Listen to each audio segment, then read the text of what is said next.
Well, good morning, and can I welcome everyone to this, the 31st meeting of the Public Audit Committee in 2025. Agenda item 1 is for members of the committee to decide whether or not to take agenda items 4, 5, 6, 7 and 8 this morning in private. Are we all agreed? We are agreed, thank you. Agenda item 2 is consideration of the 2024-25 audit of NHS Ayrshire and Arran. And I'm very pleased to welcome with us this morning the Auditor General, Stephen Boyle. Good morning. And alongside the Auditor General this morning is Fiona Mitchell-Knight, who is an Audit Director at Audit Scotland, and Lee Johnson, who is a Senior Manager at Audit Scotland. We've got some questions to put to you on this Section 22 report, Auditor General, but before we get to our questions, I'd like to invite you to make an opening statement. To the committee. Convener, as you mentioned, I prepared this report on the 24-25 audit of NHS Ayrshire and Arran under Section 22 of the Public Finance and Accountability Scotland Act 2000. As the committee will know, a Section 22 report allows me to bring to Parliament's attention matters that have arisen from the annual audit of a public body. And as reported by Fiona Mitchell-Knight in her annual audit of NHS Ayrshire and Arran, reports that the board is not in a financially sustainable position. In 24-25, the board required a £51.4 million loan, known as brokerage, from the Scottish Government to break even, and it now has the highest amount of outstanding loans across NHS in Scotland at £129.9 million. The scale of the financial challenge facing the board is unprecedented. The board's 3-year financial plan from 25-26 through to 27-28 projects a cumulative deficit of £112.1 million. The Scottish Government has said that NHS Ayrshire and Arran's forecast position for 2025-26 does not demonstrate sufficient improvement in its financial sustainability and concluded that they could not approve the board's 3-year financial plan. The Scottish Government set a target of £25 million deficit for the current financial year 25-26, but the board is forecasting a higher number than that, a deficit of £33.1 million. The appointed external auditor reported that the board is relying on overly optimistic savings plans that may not be achievable. Convener, further, NHS Ayrshire and Arran has been at level 3 on the NHS in Scotland support and intervention framework since 2018 because of its financial position. It's receiving tailored support from the Scottish Government to support its financial recovery. And the Scottish Government asked the board to create a financial recovery plan that sets out a 5-year path to balance. The board has not yet prepared sufficiently detailed plans to show how it will achieve financial sustainability in the future. Convener, our position is that there's no evidence yet that the board can achieve financial sustainability. It is relying on optimistic assumptions that it will achieve recurring savings of 3% each year until 27-28, and that forecast deficits will also continue to be funded by the Scottish Government. The board has what they refer to as a whole system plan, but that does not yet sufficiently demonstrate how services will change and how efficiencies will be realised to meet the growing needs of patients within the financial constraints that we have outlined. The external auditor has quite reasonably recommended that the board needs to continue to seek Scottish Government support for more radical reform if it is to achieve financial sustainability. Board members and the corporate management team need to continue to work together to provide effective leadership to secure the sustainability of services, and the recent appointment of an interim Chief Executive Officer of the board provides it with an opportunity to help address these challenges. Convener, lastly, it's clear that the board needs to set out a clear, realistic recovery plan to address the forecast deficit for 25-26, and it also needs to agree how it can implement an improvement plan with the Scottish Government to achieve its financial sustainability objectives over the next 5 years. As you mentioned, Convener, I'm joined by Lee Johnson from our NHS Performance and Best Value team, and also by Fiona Mitchell-Knight, who, as I referred to, is the appointed external auditor of NHS Ayrshire and Arran, and as ever, we'll do our utmost to answer the committee's questions. Auditor General, thank you very much for that comprehensive summary of the report, which touches on many of the areas that we want to ask you about. You mentioned in that opening statement, and it's a standout conclusion of the report, that Ayrshire and Arran NHS board has the highest level of outstanding brokerage of any health board in Scotland, any territorial anyway, health board in Scotland. And I think you say in the report that it's the figure for the audited year 24-25 was £51.4 million, and that represents 4.3% of revenue resource limit. Could you tell us then how that does compare to other health boards? Is it a real outlier, or are other health boards in a similar or going in the direction of that kind of position?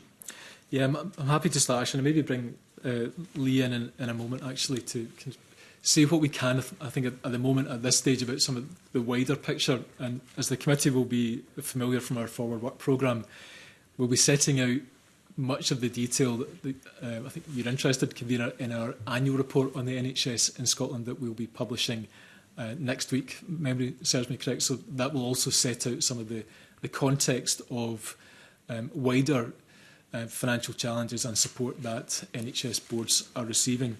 But I think perhaps really part of the rationale to bring a Section 22 report on Ayrshire and Arran was because the scale of the financial support it's receiving is at the end of the spectrum of the other boards. And I think you mentioned of territorial or national boards.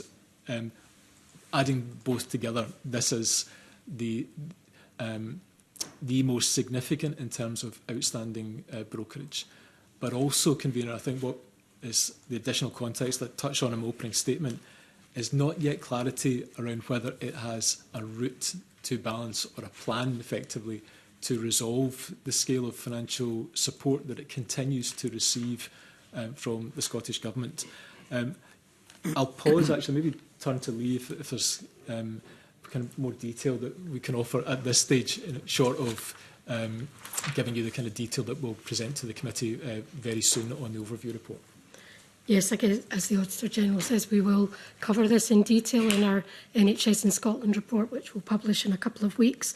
But as the committee will be familiar, NHS Highland, for example, has about 106 million outstanding brokerage and received about 50 million brokerage in 24-25. And of course, Grampian, that we'll talk about shortly, received more brokerage in value, I guess, but not proportionately than Ayrshire and Arran did in 24-25 in terms of 65 million. But of course, I would say that Ayrshire and Arran, NHS Highland and Grampian are, have the most outstanding brokerage still to be repaid. Okay, and you've said a couple of times already this morning that your concern is that there is no evidence that the board can achieve financial sustainability. How has it come to that? So, for some of the history, actually, it's useful for the committee to hear from Fiona, actually, just about that, I suppose, the work that she and her team have been doing for the past 3 years of this audit appointment round.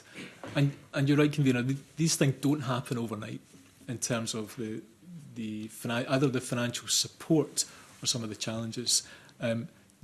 Why this year, if I may answer my own question, first of all, is that what we're not seeing through the audit process is that there's a path, there's a route through to financial balance.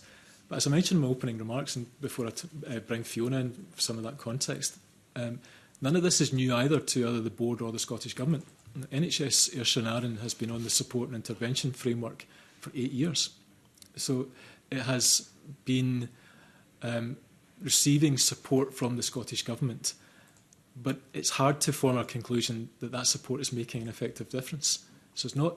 So what seems to be a kind of recurring pattern, perhaps with the context of now £130 million of outstanding balance, is that what we seem to be in a bit of a cycle of is brokerage support from the Scottish Government to support financial balance. And that's why, again, when I mentioned in opening remarks, that what needs to be, if that cycle is to be broken, and it's maybe not the case that either the Scottish Government or the board thinks it needs to be broken. That's just, if that's just a model they're in, but it doesn't seem like a sustainable position in terms of service delivery or quality to patients of Ayrshire and Arran. But again, I'll bring Fiona in. Actually, maybe you can set out some of that additional context for the committee.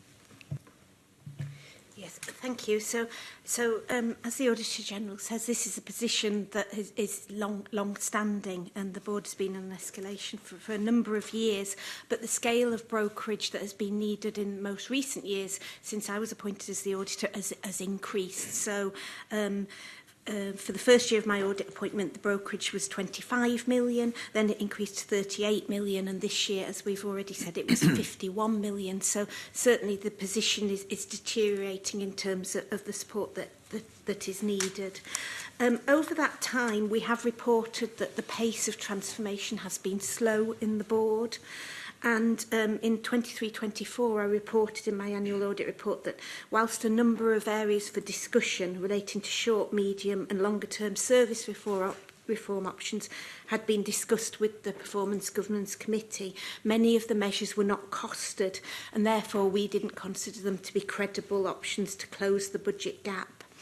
And we recommended at that time that more focused leadership was needed to drive the change and to present costed financial plans that would show how the financial gap had been closed. But those plans have not been produced. So the plans that have been presented to the Scottish Government this year projected a deficit of £33 million. And currently the financial monitoring reports are showing that even to achieve that £33 million deficit is going to be challenging for the board.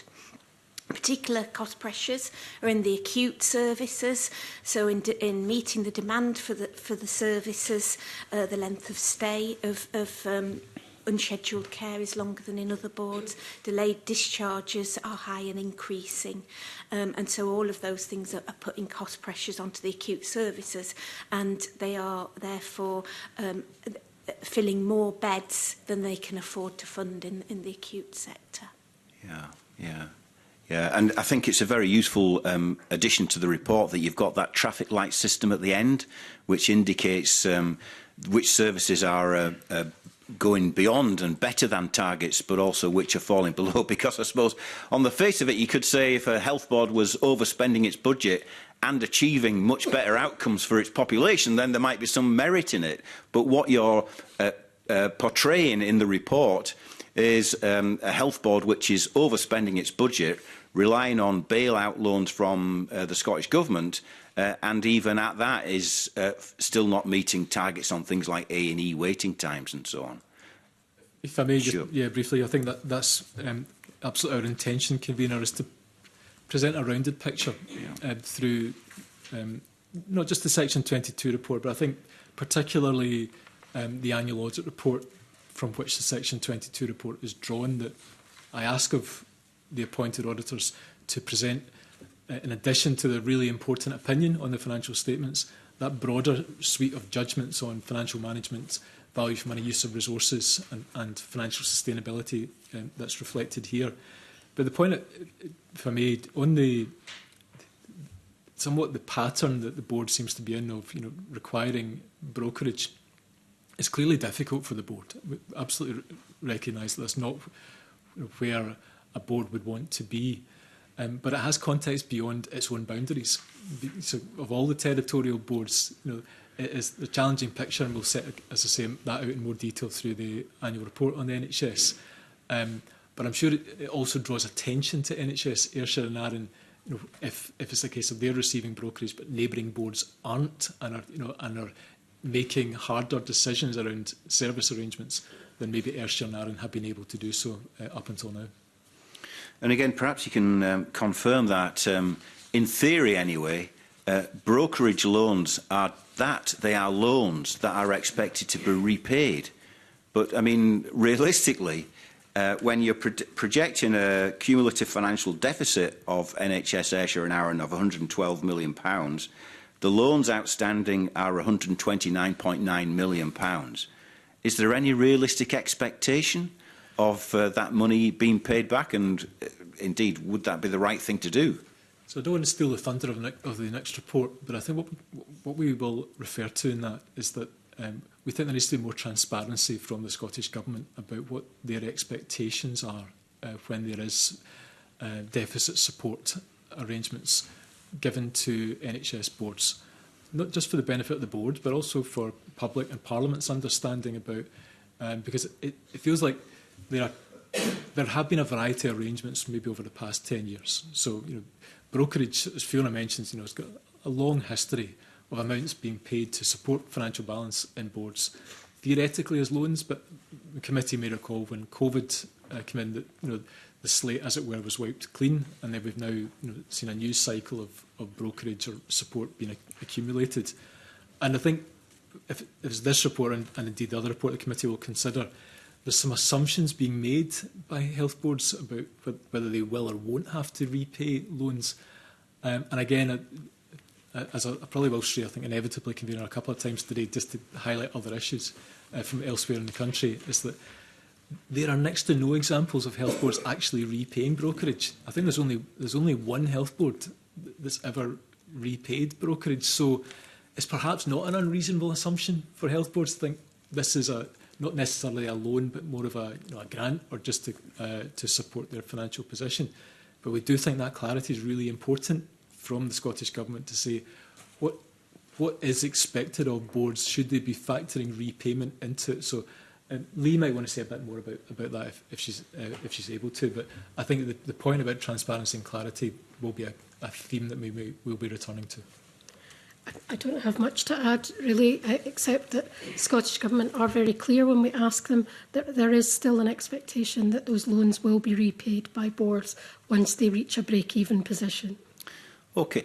And the other thing that's in this picture as well is a requirement on all health boards to find 3% recurrent savings, which I've always found a little bit incongruous with an era where we're seeing historically high levels of spending in the National Health Service, but at the same time we're expecting health boards to make 3% savings.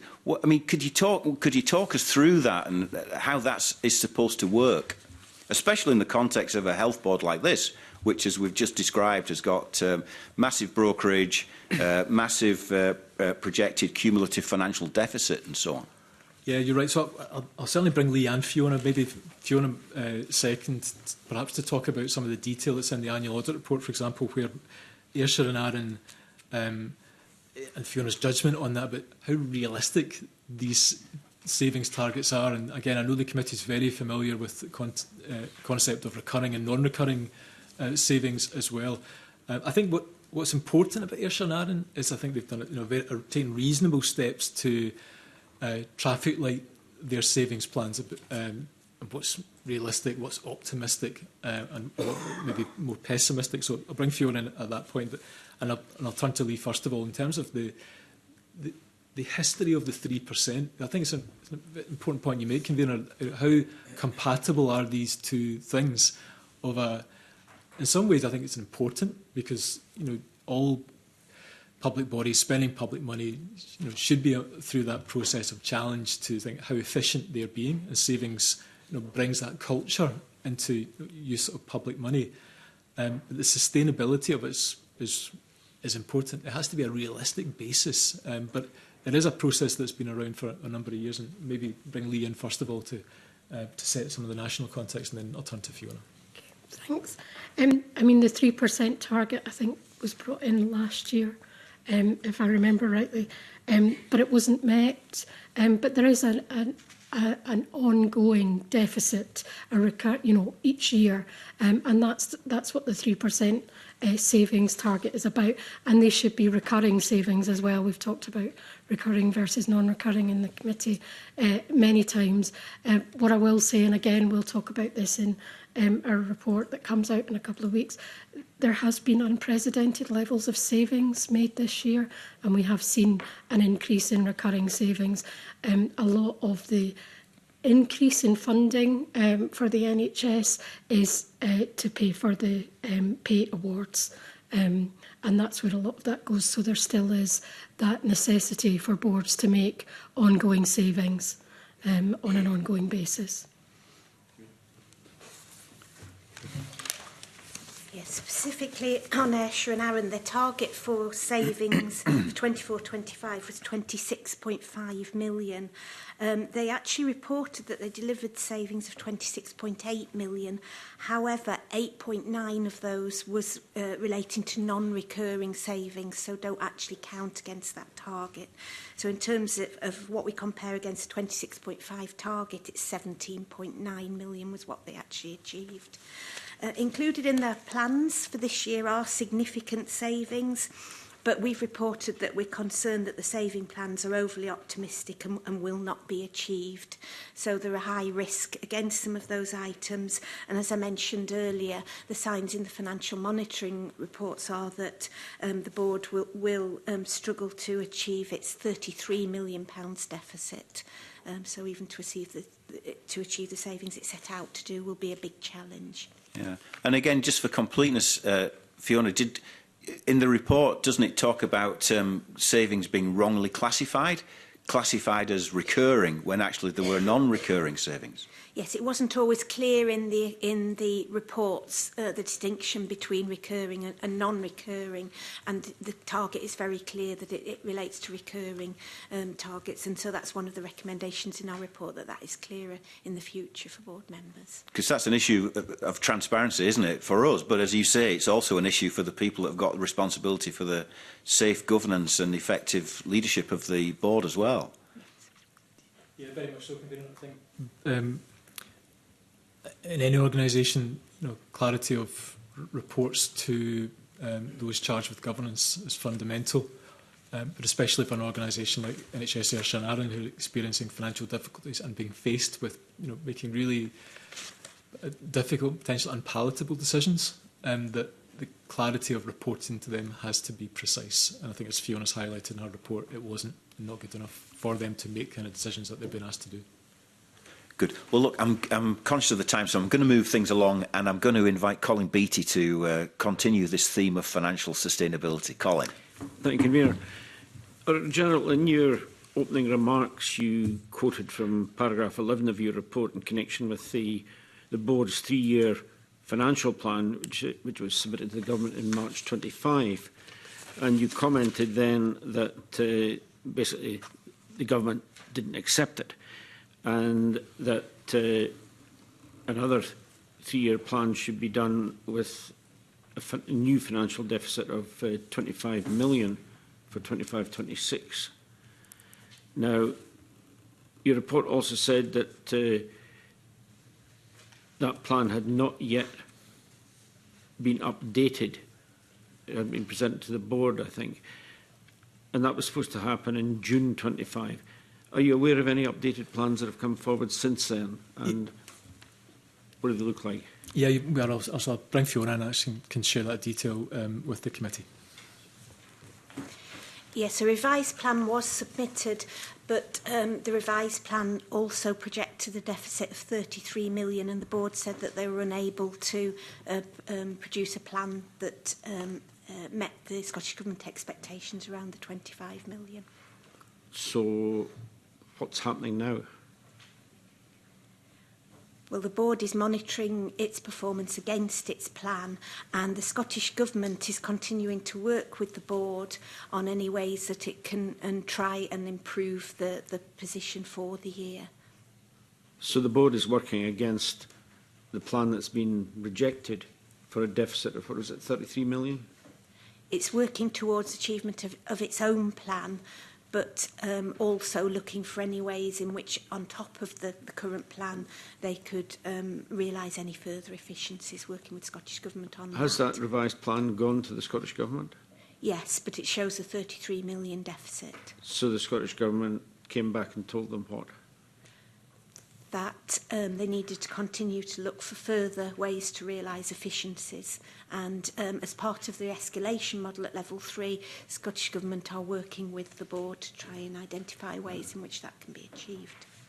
So the Scottish Government rejected the second plan and told them to continue working with their existing plan in the interim while looking for other sources of savings.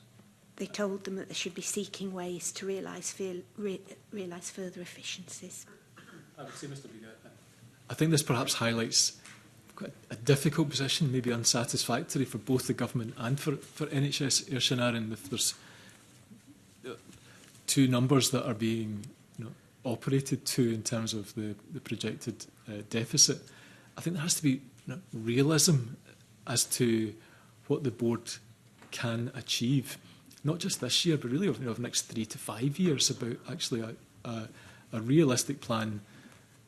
And as ever, not just a plan for a plan's sake with an arbitrary number on it, that's underpinned by clear steps and actions costed and are going to produce a sustainable model of healthcare for Ayrshire and Arran. I think because the board and the government could dance around whether it's 25 or 33, but perhaps doesn't address the bigger picture of, is there a sustainable financial position for this health board? Because even if it's £25 million, it's still financial support that the board requires. And that's real money, that's resource that could be being used to deliver other healthcare or other parts of public services. So I think it's clarity of what the board can and can't do, and a clear plan with the Scottish Government that's needed. You used the term arbitrary. I presume the 25 million, is it based on anything other than some notional target? I think it's probably, I'm not sure we'll be able to give you that detail. I think it's potentially a question for the Scottish Government as to how they arrived at why 25 million, why not 26. I guess what we're not clear, and it's something that Fiona and our team will follow up during this year's audit, is there an incremental basis for that? Were there £8 million of savings that the Scottish Government asked Ayrshire and Arran to deliver that the board felt it wasn't able to do? It would have risks to service delivery or patient safety. I don't think we've got that kind of detail today, but it's certainly something either we'll follow up during this year's audit or maybe something the committee could ask of the Scottish Government. So if I summarised it for my own clarity, the board is working towards a deficit of 33 million at the moment.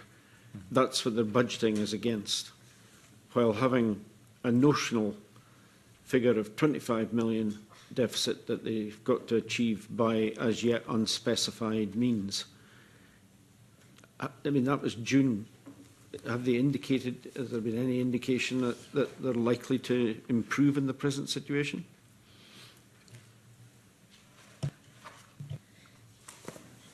No, the latest financial reporting to the board shows that the achievement of the 33 million deficit is challenging for the board. There's no signs that they'll be able to deliver an improved position currently. So at the moment the board is only committed to 33 and has it accepted 25 as a valid target? I mean, it seems a very confused way to do business, to be honest. So their financial plan is based on the £33 million deficit and clearly was compiled as part of their budgeting process. And as I've said earlier already, we feel that is overly optimistic and will be hard to achieve. I think that's a really important point, actually, that there's lack of clarity about which target the board is being held to account for. Is it the £33 million deficit or 25? And I think, as Fiona's mentioned, if the board are already giving indications that 33 will also be challenging for them to arrive, I think it captures the lack of precision and lack of realism about what the financial position of the board is, what it can achieve this year, and doesn't allow for the level of medium to longer term planning to deliver a financially sustainable health service in Ayrshire and Arran, that rather than having this model that jumps from a debated savings target or deficit target from one year to the next, that sense of how to get out of the very difficult position that it's found itself in a loop of for a number of years now. Certainly seems a very unsatisfactory approach. In paragraph 13, you explain that the board was at level 3 of the NHS Scotland Support and Intervention Framework. Can you briefly explain what the Scottish Government's tailored support to the board for financial recovery actually looks like in practice, especially based on what we've just discussed? Yeah, happy to do so. Maybe turn to Lee, actually, if you kind of want to set out a bit of detail, because I think later this morning we've another board that's at level 4 in the escalation framework, and what the distinction is between that. As I mentioned, it's touched on in paragraph 13, Mr. Beattie, before turning to Lee some of that detail. This is 7 years worth of tailored financial support that Ayrshire and Arran has been receiving at level 3. And I'm not, it's for a matter for the Scottish Government to determine which level it's at, but it doesn't, I don't get a clear sense that it's delivering a sustainable path to balance or service delivery requirements. So I think it would be an important question for the Scottish Government to decide if the level of support and that they're providing the board is actually making the kind of difference that can support financial sustainability and clarity for of service models within the area. But I'll bring you in for just one thing, from the audit point of view, do you consider that there's adequate levels of support?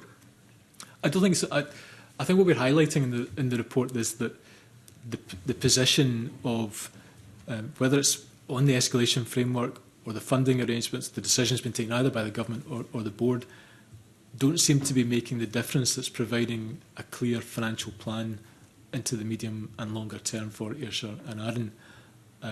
I think it would be an important reflection for the board and the Scottish Government to take a view of whether they can produce a 3-year plan or 5-year, or however long it takes, that there's realism of a financial plan that doesn't bring us back 6-12 months from now into a further debate about whether, at the margins of very large numbers, if it's one large number relative to another large number of brokerage or deficit that's required. I don't think that's healthy for the board, and I'm sure it's stressful and proving a real distraction from what they're there to do to deliver health services for their population. Thanks. I guess level 3 within the intervention framework brings significantly enhanced monitoring as well as tailored support, as we've outlined there. And that support tends to come from Scottish Government, from a senior Scottish Government official will go in and help the board, as compared to level 4, for example, where that tends to be external senior support and an assurance board being put in place. But Fiona might be able to offer more detail about the specific tailored support that Ayrshire and Arran. When you're responding there, you could maybe refer to what the actual support is. If the Scottish Government is giving support, what are they actually doing? Are they giving advice? Are they intervening? Are they giving suggestions? It's a wee bit vague. And that's, I think Fiona's probably in a better position to say the specific support that Ayrshire and Arran are getting. Yeah, so one of the challenges the previous chief exec had was a vacancy in the acute director role for between November 23 and August 24, and clearly a key role in the board.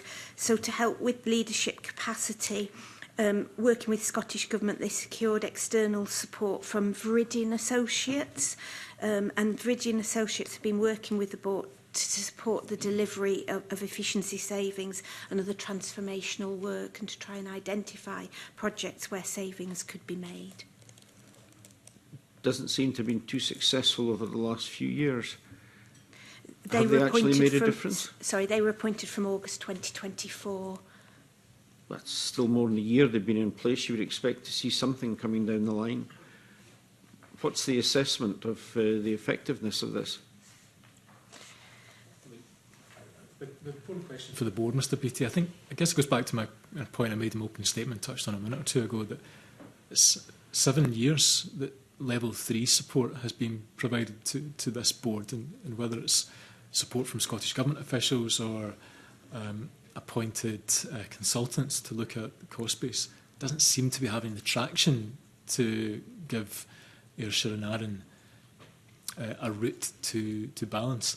And I should also point out that these won't necessarily just be decisions that Ayrshire and Arran themselves can take. I think as we touched on in the report we did earlier this year on governance in the NHS, that some of the decision making, some will rest with the board, but some will be about decisions about how services are provided regionally or nationally that will have a direct bearing on its cost base. And just for completeness, convener, I see that the committee's received correspondence from the Chief Executive of the NHS in Scotland about some of the thinking that the NHS are doing about national planning arrangements, which I'm sure will have a relevance to some of the thinking that Ayrshire and Arran will be doing about its cost base. But apologies, Mr. Bede, not to labour the point. I think that 7 years is a long time to receive financial support, and I'm sure it'll be one that both the board and the government will want to reflect on whether that's achieved its objectives. What you're talking about actually kind of moves into the next question I was going to ask, which was, again, in your report, you said that the board is still to prepare sufficiently detailed plans to show that it will achieve financial sustainability. Now, my question was going to be about the lack of progress on these plans and whether there was anything visible that was going to that sort of jumped out to you. Again, I'll bring Fiona in. Actually, because we touched on aspects of this in paragraphs 15 and 16 of the Section 22 report in more detail in the annual audit report. But at a high level, we're saying that it doesn't yet have a clear enough plan to support financial sustainability that won't necessarily get it to the 33, and Fiona's touched on about some of the risks around moving to its planned deficit, never mind the Scottish Government's target. But they are looking at savings. I think even we refer to in the report, there is discussion around service redesign for surgery, emergency, clinical support services, together with workforce too. So it's not like the board is not considering some of what will be difficult decisions, I'm quite sure, to support service redesign. But whether it has the detail to actually translate an overall plan into specific actions is the important next step. But again, I'll bring Fiona and can say more on that point. Again, when Fiona comes in, maybe possible for her to comment on, after 7 years at level 3, after getting all the support from that during that period, presumably every conceivable possibility in the way of achieving savings, non-recurring savings in particular, must have been explored by now. What is left for them to do? Where do they go? And we're talking also about the 3% savings as well. How feasible is this? Is this realistic, or is it just pie in the sky?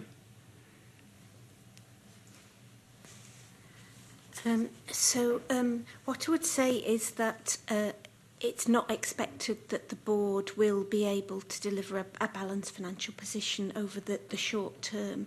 The Scottish Government has laid out an aim for a 5-year plan for return to financial balance for the board. But as of yet, we haven't seen any detailed costings around the proposed savings that show how that will work over the 5 years. As the Auditor General says, they have got plans in place for some efficiencies and some service reform, and indeed they did deliver substantial savings in 24-25, and they have over a number of years. It's just not enough. I suppose that's really where we are on that. I think that's really all to say. There are no credible plans. I guess this brings me back to what we talked about before. We talked about the board working to a 33 million deficit. We talked about what your General describes as an arbitrary figure of 25 million, simply because we don't know the basis on which it's been reached, and the board is supposed to be moving towards that as well. And now we have another government plan over 5 years, was it you said, I think? That's the target, yes. Layered on top of that.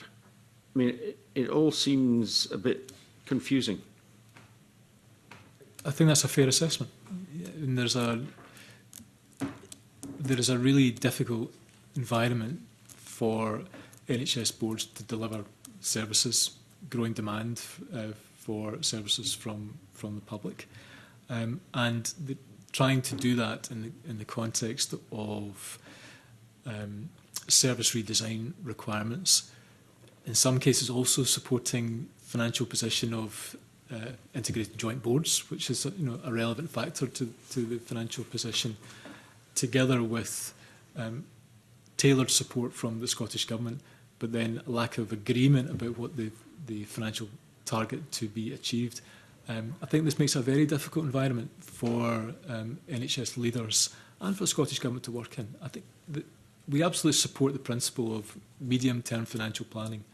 And for me, Mr Beattie, this is one of the most clear examples of why it matters, that if there's a continual debate about the in-year financial position, it won't help address the challenges that they're facing at the moment. There has to be a path to move over the next 3 to 5 years to a sustainable position for the finances of Ayrshire and Arran. Okay. Thank you, Mira. Okay, thanks. I'm now going to invite Graham Simpson to put some questions to you. Graham. Yeah, thanks very much, Convener. So listening to the questions and answers so far, I was reflecting that we've had NHS Scotland in before the committee before, and my recollection was they told us that there was to be no more brokerage.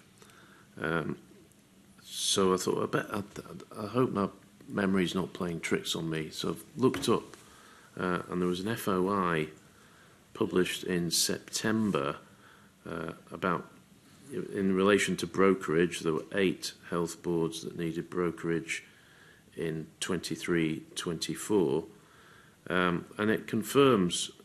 In Alan Gray, Director of Health and Social Care Finance, wrote to Chief Execs of NHS Scotland in December last year to provide the details of indicative funding settlement for boards in the 25-26 budget, and the letter confirmed that brokerage would not be available for 25-26. And NHS boards would be expected to work towards a break-even trajectory in their 3-year financial plans, not 5 years, as we've mentioned here. So I don't quite know how that's come about. So given that the Scottish Government's stance appears to be no more brokerage, and as you've said, no board has repaid any brokerage money. Therefore, seems to be very little incentive, to even save money. I mean, they've got used to having brokerage. NHS Ayrshire and Arran, as you've said, has had 7 years' worth of brokerage. Where's the incentive? I mean, it's all very well the government saying there's going to be no more, but if they can't meet their savings targets, there's going to be some more, isn't there? So I think that, I guess your question illustrates the clarity I think is really important about the need for transparency from the Scottish Government about whether you call it brokerage or year-end funding, whether it's payable, repayable or not. I don't think the Parliament has sufficient clarity on that. So, and there have been circumstances, I think I've discussed with the convener, Mr Simpson, where brokerage was accumulated, towards the end of the last decade, and then written off, and then what we've seen is it restarted. So not so there's sufficient clarity about whether amounts have to be repaid. As you referred to, just one health board has ever taken steps to repay brokerage. We have the letter from the former Director of Finance, clear message to boards that there'll be no brokerage. And then we have a situation with Ayrshire and Arran, who are being asked by the Scottish Government to operate to at least a £25 million deficit budget. And that deficit budget will have to be supported by financial support from the Scottish Government. So I think it's a matter of transparency, clarity and some realism that goes, whether it's 3 years or 5 years, that it's a matter for the Scottish Government to determine. But there is a path to a financially sustainable for territorial health boards. That's a really key next step. Yeah. It was just this line from the government, which we've heard and confirmed in writing, that there's to be no more brokerage. The reality is that health boards will be running deficits. And this health board that we're talking about now will be running a deficit. That's the reality, isn't it? So that's borne out by their financial plans. So there's Yeah. there is a planned deficit, as Fiona mentions, £33 million for the current 25-26 financial year, and it's not unique to Ayrshire and other health boards. Similarly, in different parts of Scotland, will also be running deficits. So who would fill that gap? And the straight answer is they'll either fill it themselves, or they'll receive brokerage or deficit support in one guise or another from the Scottish Government to support their financial position. If it's the former, I mean, that's really difficult, because the committee is well versed. I know that the majority of NHS costs are just about our staff costs. And so our service provision will be a key factor that boards will have to consider. And if I may just return to the point, I think it's related that Mr Beattie raised about savings is not a new feature of NHS financial planning. Many of the more straightforward savings will have been made many years ago.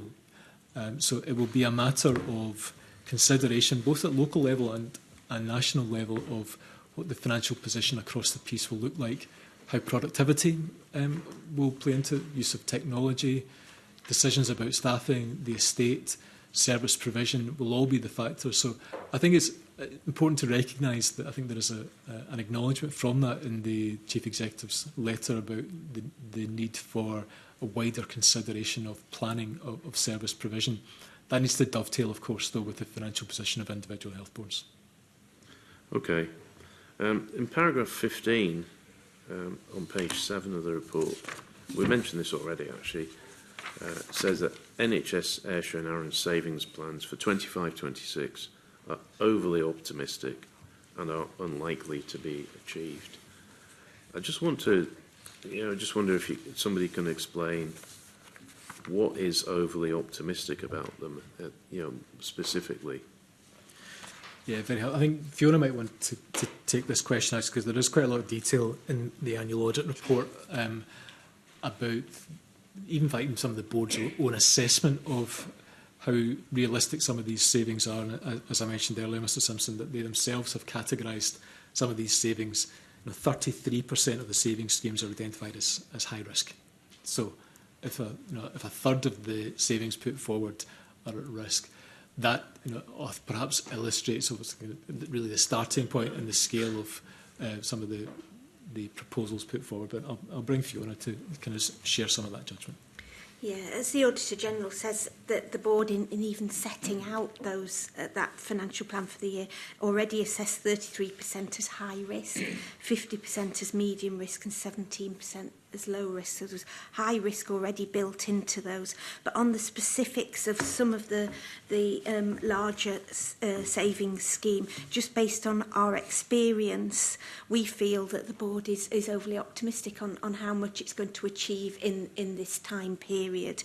And indeed, as I say, based on the financial monitoring reports to date, it seems that it is going to be challenging for the board to achieve the £33 million deficit, which reflects this level of savings. Have you got any examples of high-risk savings? So one example would be a bed reduction plan, and that was originally in place, that have been replaced with work streams, but it's about the lack of specific detail about how those will be delivered in the current year to deliver the level of savings that is included in the financial plans. So they've just basically said, we'll cut the number of beds, but they've not said how or where. Certainly many of the savings programmes are not adequately costed, and sort of the time scales laid out and what's going to be achieved when here. Okay. The report, I think it was your report, Fiona, it says there's a need for more radical reform. What did you have in mind when you used that phrase?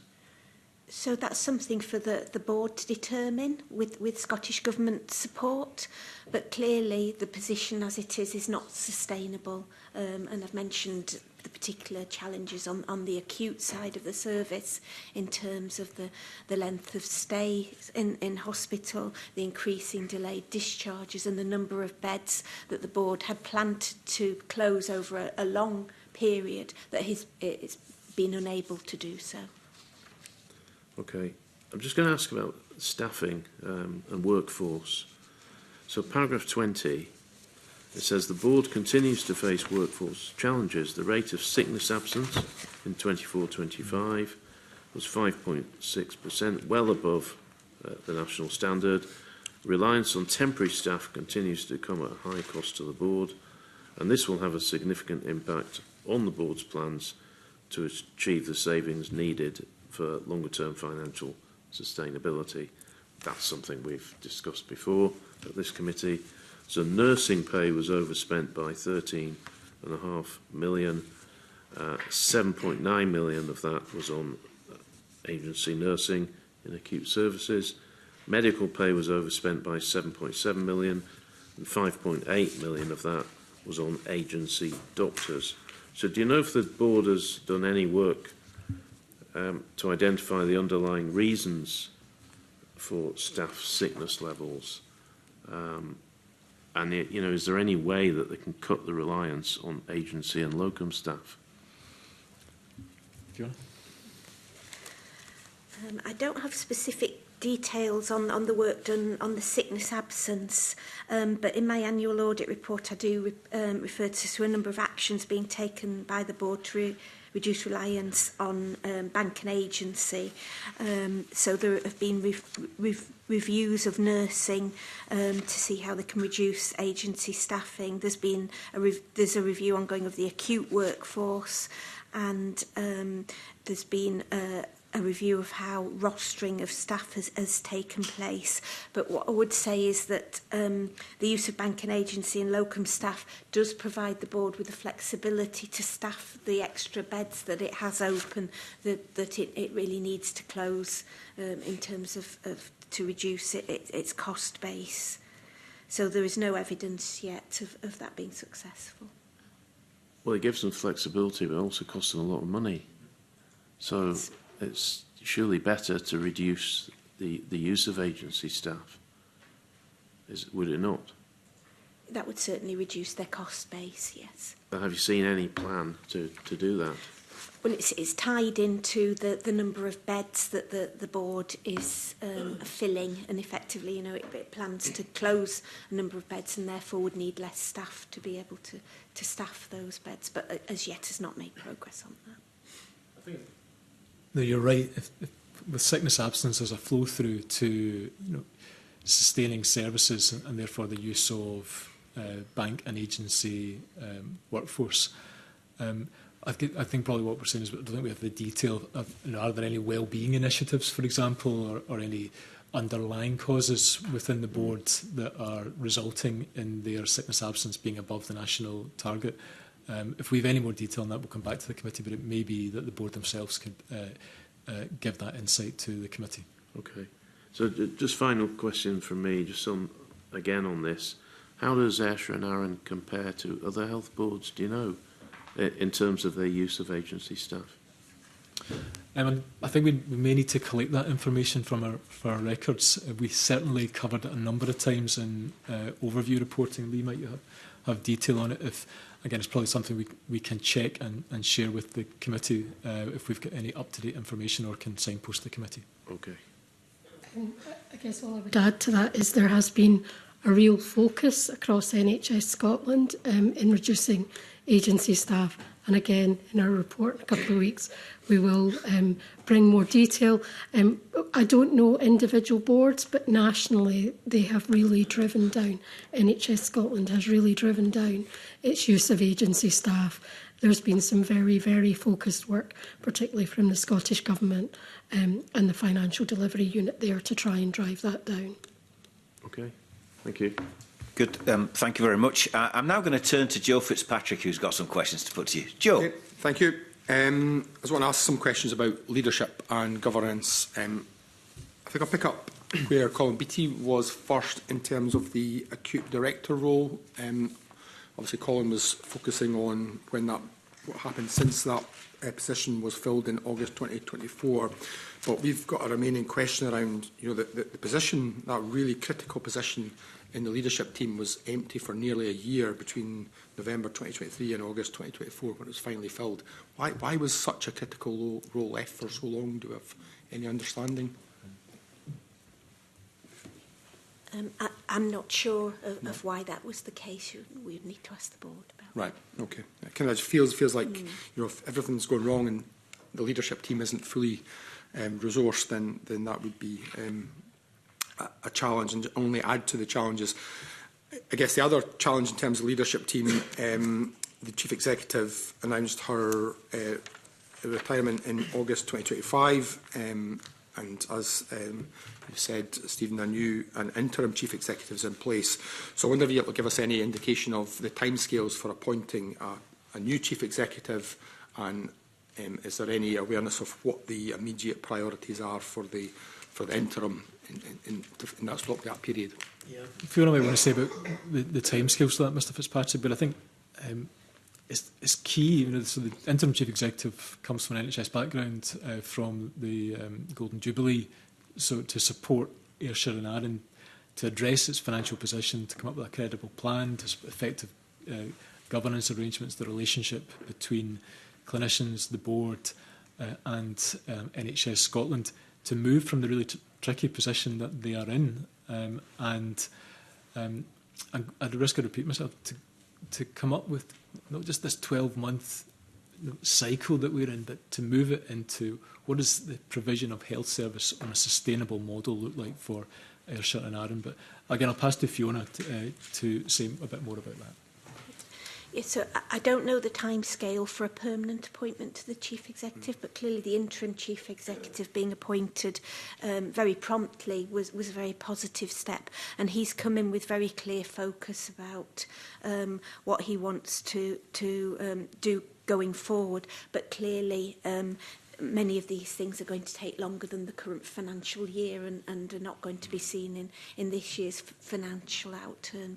But it's a positive step that individual is in place there. So are they looking at this in a longer term as trying to get things back on a more sustainable footing in order to pass it on to the next chief executive? So they're working with the Scottish Government towards this 5-year path to financial recovery. Which gives the transparency that, yeah. My other question is around the wider board and the chair. I mean, this has been going on for a long time. I can remember when I was a junior health minister, this was one of the boards which we talked about often, and we were still in the same position.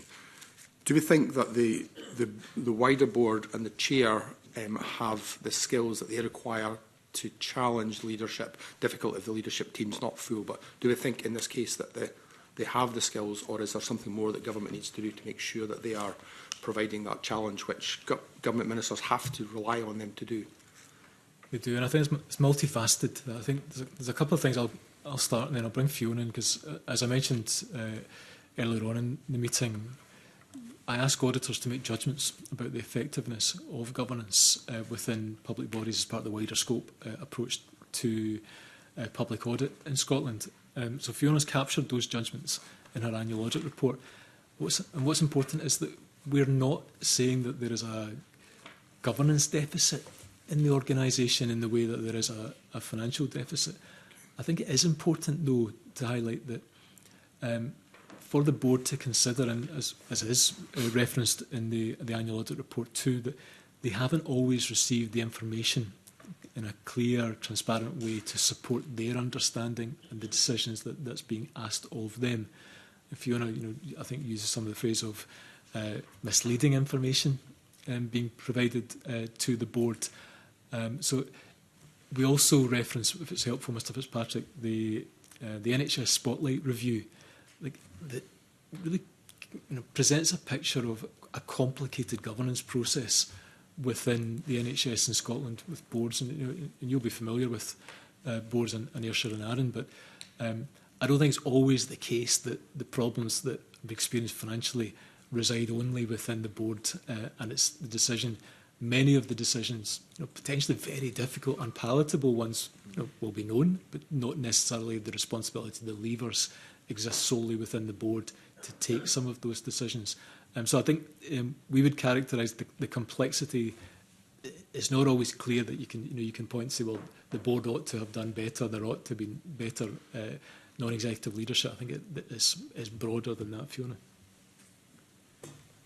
Yeah, so it's over the last 2 years that the financial position has deteriorated greatly, and in 23-24 we began to be concerned that the board probably didn't appreciate the importance or the severity of the situation.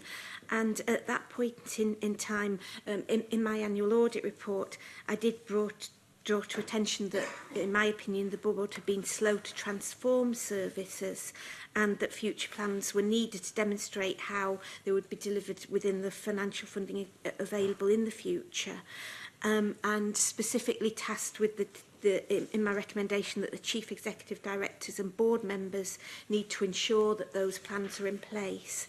And I specifically said at that point that effective leadership is required to drive the changes needed, and progress should be challenged by the board. And I made the comments that the board shouldn't be passive in that. And as a result of that, I did see board members in the audit committee setting start to be more challenging in their scrutiny of the board's financial position. But as I say, even though proposals were being put forward on change and savings programmes, they weren't being costed, and they weren't sufficiently detailed for the boards to be able to scrutinise them and demonstrate that there was a sustainable position in going forward. And that remains the case really now. Yeah. So I mean, it feels to me like there's a real opportunity here for the board to grasp what you've been saying about increased transparency and really drive that home, so that they can actually get the change, get the information they need in order to do the job that they're expected to do. So I guess that's what audit should be about. So that's good. Okay, thank you. We've now got a final couple of questions from the Deputy Convener, Jamie Green. Jamie. Thank you, Convener.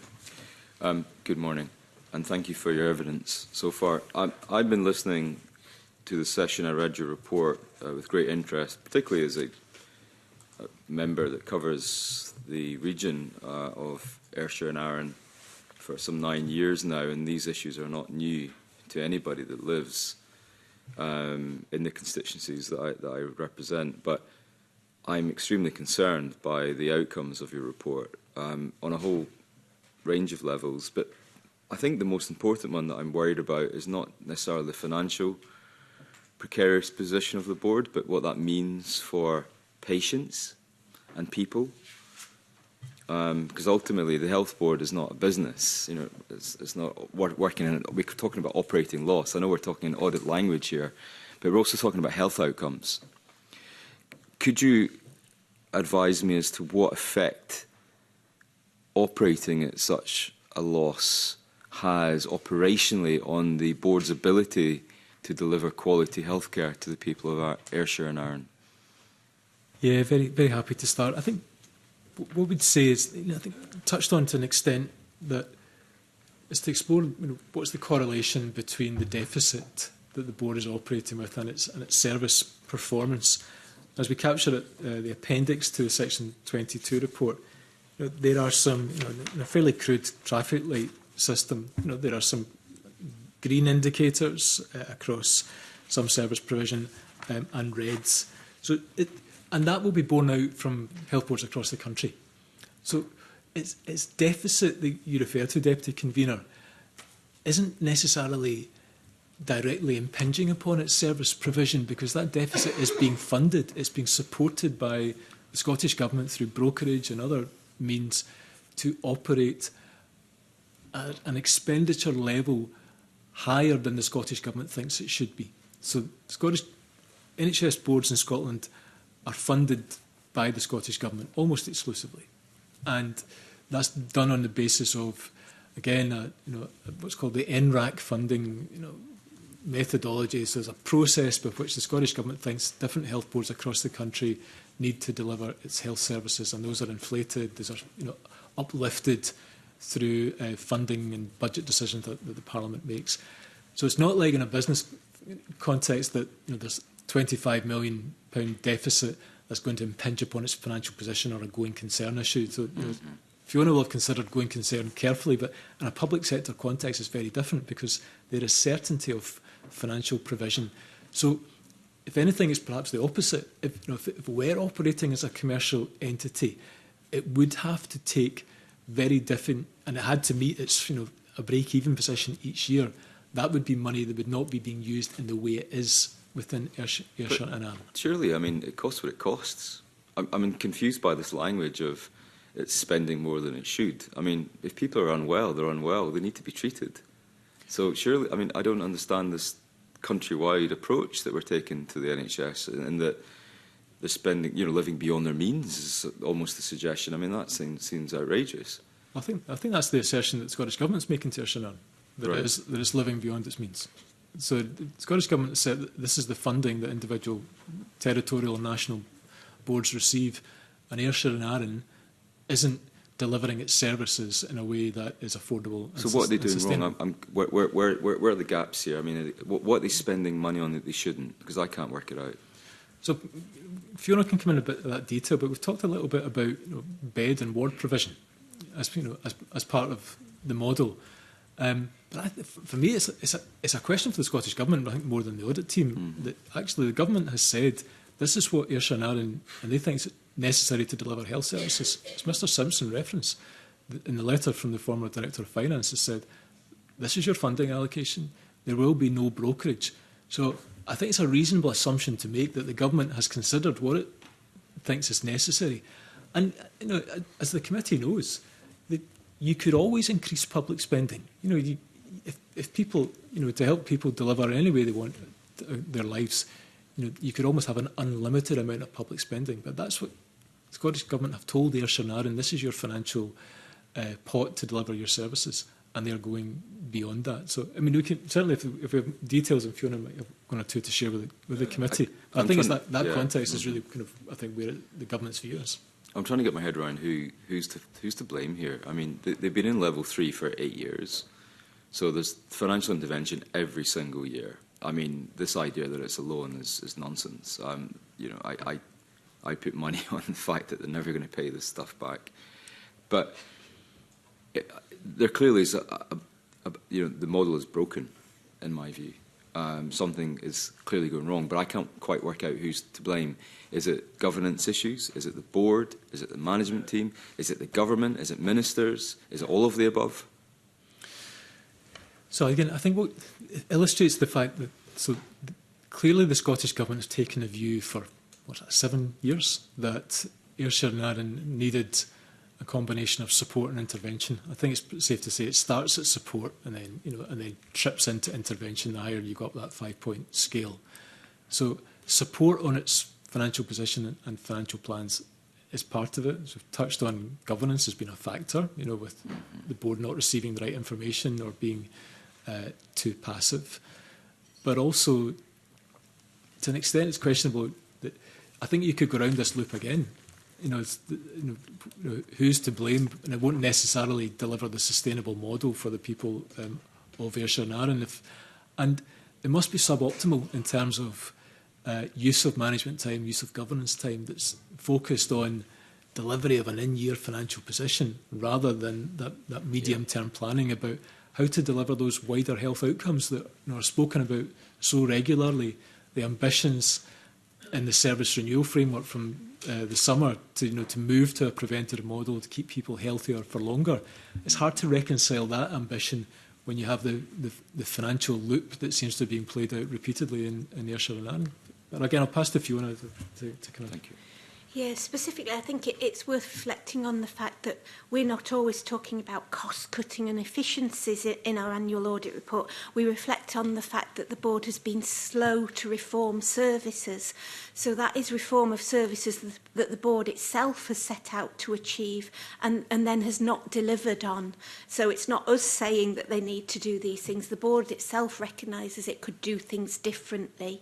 And so, of course, you know, some of the cost savings and the service changes could impact on patient delivery, but some could just be about doing things differently and more efficiently. Yep, I'm sure that's true across the NHS, and thank you for that.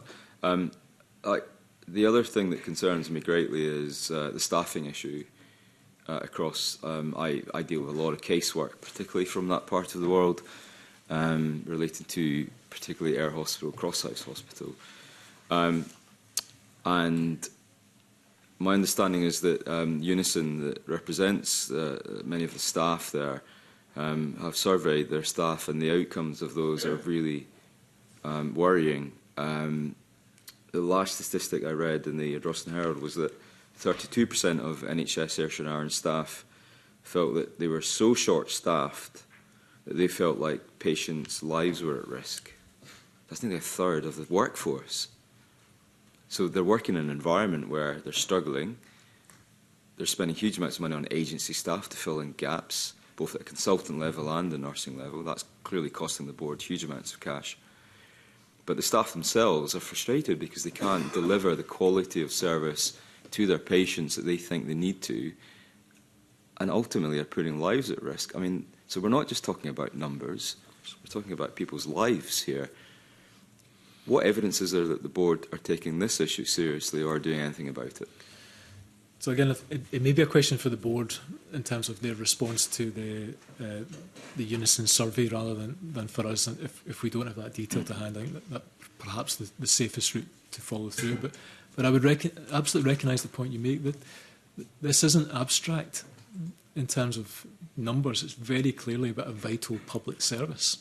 That, and I think the point of our report is to capture that if continuing going round a loop of unsustainability and in-year savings, it doesn't provide the platform with which to plan for the services. Again, we're talking about Ayrshire and Arran, but it could be other parts of Scotland too, to deliver a sustainable, affordable model that best meets the patients of today and those in the years to come. But I think the specific is a point for the management, because it is clearly that there are staffing, because of the nature of how health services are delivered, is so central to that model, and that the board is clear and sensitive to the requirements that their staff are telling them about. I mean, can we cut to the chase here? Is there, are we just dancing around the issue that this model is not working? The unsustainability that you highlight in your audit is a long-term issue. It's not a one-off. It's been happening for nearly a decade. It's probably going to continue in this direction, if not get worse.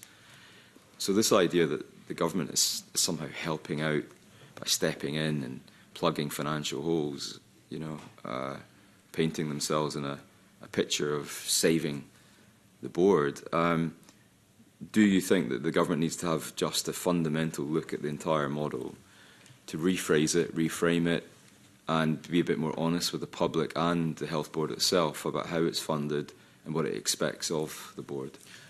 So this isn't new territory for me. I mean, I've said for many years that the sustainability of health and social care in Scotland is in doubt, that it needs a more detailed reform process to move from the models that we have now to support better outcomes for people, clarity around financial challenges too.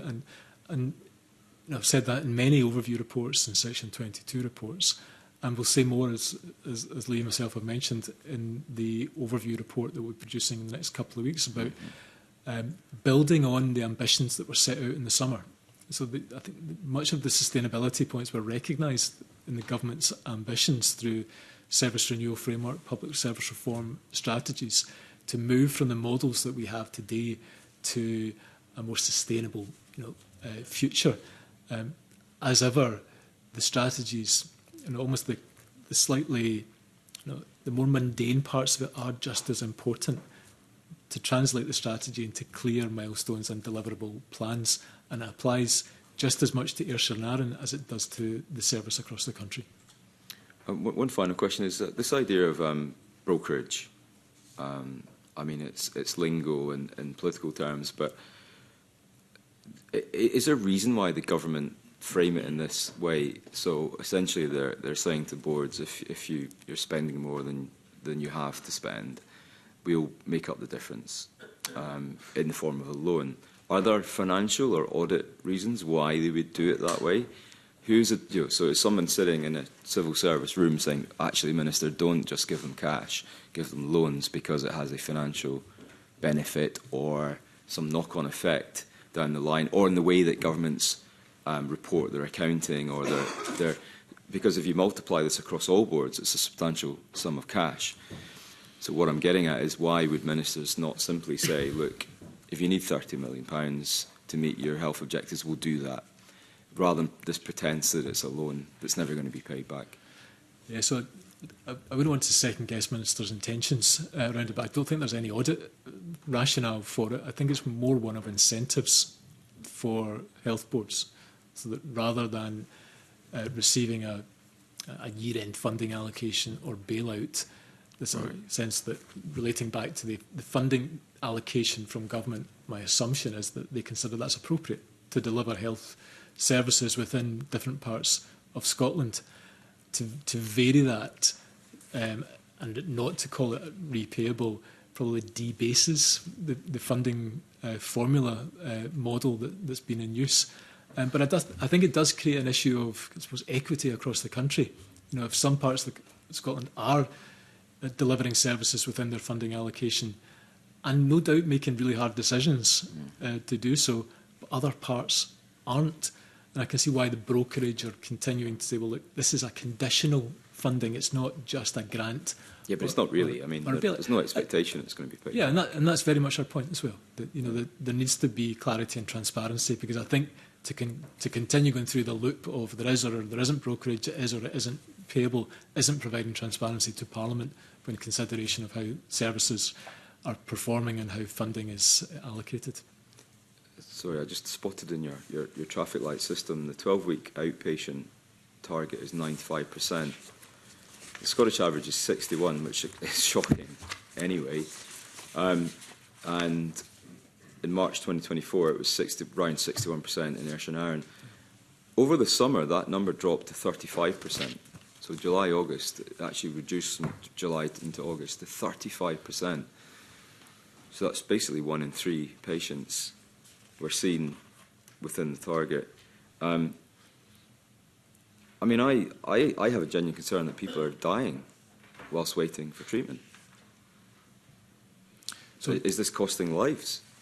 So we've not done any audit work on that in the current year. I think it probably is it's a question better directed either at the board or indeed the health regulatory bodies. Are they looking or concerned at that number rather than us as auditors? What we'll do, though, is to consider the statistics and performance. Again, as you'll know, audit can be a retrospective activity at times, so I don't have the insight for the numbers that you're referring to, and I think maybe for the board or regulators to comment on. For sure, we'll ask them. Thank you. Thank you, Convener. OK, thank you very much indeed. We've got another evidence session up and coming on NHS Grampian, which was also the subject of a Section 22 report. But before we turn to that, can I take this opportunity to thank Fiona Mitchell-Knight, Auditor General, you and Lee Johnson for the evidence that you've given us on the position of NHS Ayrshire and Arran. I suppose for context, that point that you made towards the end, we need to understand, which is that not all of the 14 territorial health boards have required brokerage. And so the question for us as a public audit committee is, why have some required it and others have not? And maybe there are fundamental issues about the funding formula, who knows? But I think there are some wider points there that we need to get a better understanding of. But can I thank you very much indeed for what's been a very useful session for us. And I'm now going to suspend the meeting whilst we change over witnesses. Thank you.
in this one.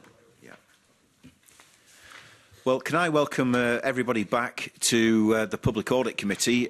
We will now turn to agenda item 3, which is consideration of the 2024-25 audit of NHS Grampian, which has warranted a Section 22 report status. I'm very pleased to welcome, to give evidence on that report this morning, welcome back the Auditor General, Stephen Boyle, welcome. Also to welcome back Lee Johnson, who is a Senior Manager at Audit Scotland. And we're joined for this session by Alison Cumming, who is an Executive Director, Performance Audit and Best Value at Audit Scotland. Once again, we've got some questions on the NHS Grampian report, but we're going to turn to those after we've taken an opening statement from you, Auditor General. So over to you. Convener, as you mentioned, Convener, I've prepared a Section 22 report on the 2024-25 audit of NHS Grampian under Section 22 of the Public Finance and Accountability Scotland Act 2000. For the second successive year, NHS Grampian required brokerage to help it achieve financial balance. It received £65.2 million from the Scottish Government in 2024-25, and that's in addition to £24.8 million in the previous year, a total of £90 million. The brokerage received in 2024-25 was the highest of any health board in Scotland. NHS Grampian successfully delivered savings above its target during 24-25, but that in itself did not enable the board to reduce the in-year overspend, and this was mainly as a result of significant overspends across the local integration joint boards. NHS Grampian provided £22.4 million of additional funding to IJBs at the year end, in line with what's known as their agreed risk-sharing arrangements. NHS Grampian's medium-term financial plan reveals that the board's cost base is also unsustainable based on its current funding levels. It projected a £68 million overspend for 2025-26, which resulted in its initial budget not being approved by the Scottish Government. The Scottish Government set an overspend limit for the current financial year 25-26 of a lower figure of £45 million, resulting in NHS Grampian having to identify a further £23 million worth of savings. The Scottish Government's expectation is that NHS Grampian develop a recovery plan to reduce expenditure and operate within this set limit. In May 25, NHS Grampian were escalated to Stage 4 of the NHS Scotland Support and Intervention Framework for reasons of financial sustainability, leadership and governance. Alongside financial management, the board is escalated due to rising concerns about local services and performance against national priorities and standard, including some quality concerns raised by regulators. There have been significant operational pressures experienced in NHS Grampian, including it having to declare critical incident for 3 days in November of last year, and the board formally registering their own, which they referred to as intolerable strategic risks. In June 2025, the Scottish Government commissioned KPMG to undertake a diagnostic review of the financial position of the board. An improvement plan is being developed, which will incorporate the board's response to these recommendations and include performance improvement, financial sustainability and transformation for a sustainable, affordable future. The appointed external auditor of NHS Grampian notes that it will not be possible for the board to return to financial balance either without significant redesign of services or a fundamental change to its funding model from the Scottish Government. And as ever, Convener, between myself, Lee and Alison, we'll look to answer the committee's questions. Thank you. Thank you very much indeed. To get us underway in this session, I'm going to invite Graham Simpson to lead us off. Graham. Thanks very much, Convener. Auditor General, at the end of the last session, you rightly said that not all boards need extra money from the government. So for 23-24, there were 8 boards that needed that money. Ayrshire and Arran, Borders, Dumfries and Galloway, Fife, Grampian, Highland, Orkney and Tayside. Do you know if that's the position for 24-25? I'll bring Lee in actually, because I think we may have that detail. As I say, we'll set out that detail together with some of the analysis and commentary of it in the overview of the NHS report, but I think we've got the numbers to hand so we can share that with the committee. This year, in 24-25, there's only 7 boards that actually require brokerage. So this in 24-25, just checking here, the only board, the one that didn't require brokerage in 24-25 was Tayside. All the other boards that you mentioned required brokerage again in 24-25. So Tayside didn't? No. No, we're not here to talk about Tayside, but do you know why they didn't? What happened? They would have met their financial targets. Obviously, Tayside will be considered at this committee in a couple of weeks, so the auditor will be here and be able to give you some more insight into that. Completely, Lee's referring to the fact that last week I published a Section 22 report on the 24-25 audit of NHS Tayside, which we can set out in more detail for the committee in the coming weeks, but that was primarily about its provision of mental health services rather than its financial position. Okay. So the report into Grampian's overspend says that it's the largest overspend by value of any health board in Scotland and the 5th highest in percentage terms. So have you got figures for the overspends of other boards that could give us an indication of the actual extent to which Grampian has the highest overspend?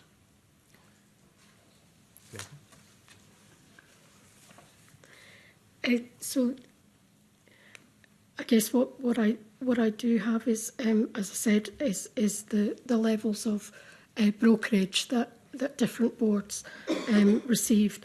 So Grampian received 65.2 million, as we've set out, as we've just discussed.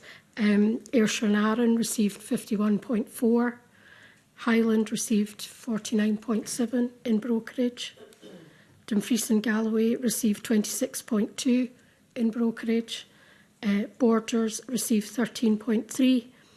NHS 5 received 21.5, and Orkney received 3.9 million in brokerage last year. Sorry, in 24-25. Okay, thank you for that. So Grampian recorded the largest overspend by value of any health board in Scotland. Have you got comparative figures for the next highest overspends? This is the largest overspend by value. So by value, the next largest overspend would have been Ayrshire and Arran. Ayrshire and Arran, okay. And the report also says that staff costs is one of the key areas of financial pressure. We discussed that earlier on Ayrshire and Arran. Do you know the extent to which NHS Grampian relies on agency staff? I don't have that detail with me. Mr Simpson, just to add that we know that agency staffing has been an area of focus for NHS Grampian in terms of their savings plans over the last few years, so they have been reducing their reliance upon agency staffing, and that has contributed to some of the savings that we've seen recorded for 24-25 and that are projected for 25-26. Can we just kind of about staffing in the round? That was a key feature of the KPMG review of NHS Grampian service model. It highlights, for example, that NHS Grampian's workforce grew by nearly 14% from 2019-20, predominantly in nursing, medical and dental staff. Contrast that, though, however, is that activity metrics declined in the same period. So, without giving us for NHS Grampian to, as I mentioned in my opening remarks, to assess and analyse that, but they are referring to what's a complex topic, Mr Simpson, of productivity and why a particular increase in staffing isn't then translating to activity, but a key feature of the need for the board to do that analysis to be satisfied of why the increase in staffing levels isn't translating into activity. So the improvement plan, the consideration of those recommendations will be a fundamental next step for the board. Do we know how they've managed to reduce the amount of money they spend on agency staff? So I think it may be something we need to come back to if we have more of that on our records. Otherwise, we can share certainly more detail across the piece. I think we mentioned in the last session of the concerted efforts that have been made across the country. Lee might want to say a bit more about this to reduce agency costs, particularly in nursing services. So again, Convener, we'll give more detail on this in the round when we come back to the committee on the overview report. But if we have more insight just now, we can offer that to you. Just as I said, there has been a real drive from Scottish Government. Obviously, during the pandemic particularly, there was a massive increase in the use of agency staff. So as we've come out of the pandemic, it's been a real focus, particularly the Financial Delivery Unit at Scottish Government's Finance Department, Health and Social Care Finance Department. It's been a real drive to have grip and control on the use of agency staff, trying to find other ways of reducing, so a bit higher use of bank, for example, rather than agency staff, which generally enables better continuity of care, but also more efficient costing in additional staff. Okay. Just finally from me, looking ahead, I'm just wondering how realistic it is for this board, given the situation they appear to be in. How realistic is it they're ever going to break even, given that in paragraph 21 of your report, you say that the board are predicting an increase in costs of 370 million over the next 5 years. So that seems to be a massive challenge there. They've got to cut costs, but costs are going to rise by 370 million. And well, what's essential is that a realistic plan is prepared. Yeah. That it's not driven by a budgetary cap for from 1 year to the next, but actually reflects available resources and service provision models. I don't wish not to address your question, but I think it's absolutely a question for the board. That they and the Scottish Government have confidence that they can produce a realistic, affordable model for service care. And that's why I support the finding of the auditor, that it's either going to be delivered through a reform of the funding base or a reform of services, or both. Yeah, look, I agree. These are not really questions for you. These are questions for the government and the board, so I shall leave it there. Okay, thanks. Before we leave this area, though, I think you've mentioned the KPMG report a couple of times, and one of the key messages that they have attached themselves to is that compared to the number of beds in NHS Grampian, the staffing levels are out of kilter. And they go on to cite different grades. So they say, for example, amongst nursing whole-time equivalents in the last 3 years, there's been a 16.4% increase. Amongst medical and dental whole-time equivalents, there's been a 17.8% increase. Amongst the administrative staff, there's been an 18.2% increase. And then when they get to other therapeutic staff, it's over 33%. So the KPMG argument is there are far too many people employed by NHS Grampian, its cost base is out of line, and this is a deficit driver that we wouldn't expect, and so on. But if the narrative is that these are positions which were previously outsourced to agencies at great expense and are now brought in-house, that might be a good thing. Do you have a view on that? Alison might come in on this, but I'm not sure there's a direct correlation between these services were all agency workers and that they are now being provided in-house by the Health Board itself. I think it's a reasonable... it's not a judgment, I would say, the KPMG have made. I think they pointed out as as an area to be investigated further, that workforce numbers and costs have increased. But I think, as you mentioned, Convener, that the ability of the board to deliver services is somewhat constrained, and there's particularly a point that it's not new from NHS Grampian, but it is relevant about their bed capacity. Bed is the lowest bed based in Scotland, 1.4 beds per 1,000 population. As we mentioned in paragraph 26, the next closest mainland board has approximately 2 beds per 1,000. And there's some of that, will be about physical capacity within the NHS Grampian estate. But I think it is absolutely worthy of exploration by the board that they're satisfied that their staffing models, whether it's agency or employed positions directly, are appropriate to deliver the services for their population. Yeah, thanks.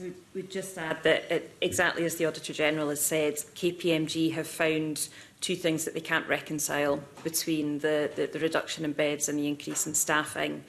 They do point to reasons why, in particular, nursing staffing levels would have increased over time, including the introduction of safer staffing legislation, increased acuity in terms of how patients are presenting, and changes to care models.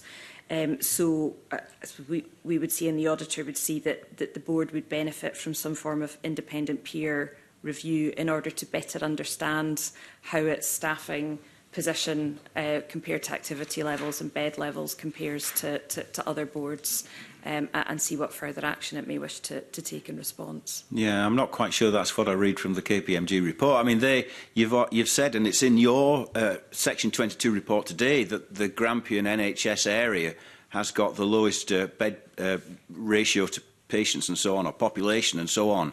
And yet, one of the things which is highlighted in the KPMG report is that there's been a further reduction in the number of beds available in the NHS Grampian area. And they also go on to talk about, I think, how artificial intelligence could be brought in to replace some of the, as they describe them, lower grade staff. I'm not quite sure whether we would sign up to that. But there are some ideas out there, aren't they, about how things can be streamlined. I guess there are broader questions here about beds, and it came up in the NHS Ayrshire and Arran discussion that we had. Is one of the government targets to reduce the number of beds as a means of driving down the cost base in territorial health boards? So I don't think I've seen a direct target from government to do so. I think it's a question that needs actual clarity about what is the service model, what is the planning provision convener. I think, and again, building on with the detail from the service renewal framework, the plans, both financial and service delivery, is that kind of actually precision about what is the service of both acute and primary care going to look like in the years to come. But on the specifics of NHS Grampian, I think I wouldn't necessarily line myself to all of that analysis that KPMG have done, but it's important that it's considered by the board, that they have together with the Scottish Government. And I think perhaps in the contrast with the last session, where we have NHS Ayrshire and Arran at level 3 and NHS Grampian at level 4, this is one of the models of difference, that we have a comprehensive independent analysis of some of the drivers for its cost and service provision model. And I think it's really important that the board takes a considered view together with the government about, are there any levers that they can then use that can help them move to that sustainable model that the auditor is recommending. Yeah, fine, thank you. I'm going to invite Colin Beattie to put some questions to you now. Colin. Thank you, Convener. General, I'd like to look at IGBs. Clearly, they're a very significant factor in this particular case, and I think probably right across the board from previous reports that we've had from yourselves. I mean, paragraph 8, you're talking about NHS Grampian successfully delivering 15.6 million of additional savings in 24-25, but in the same period they're providing extra funding of 22.4 million to the different IGBs in their area.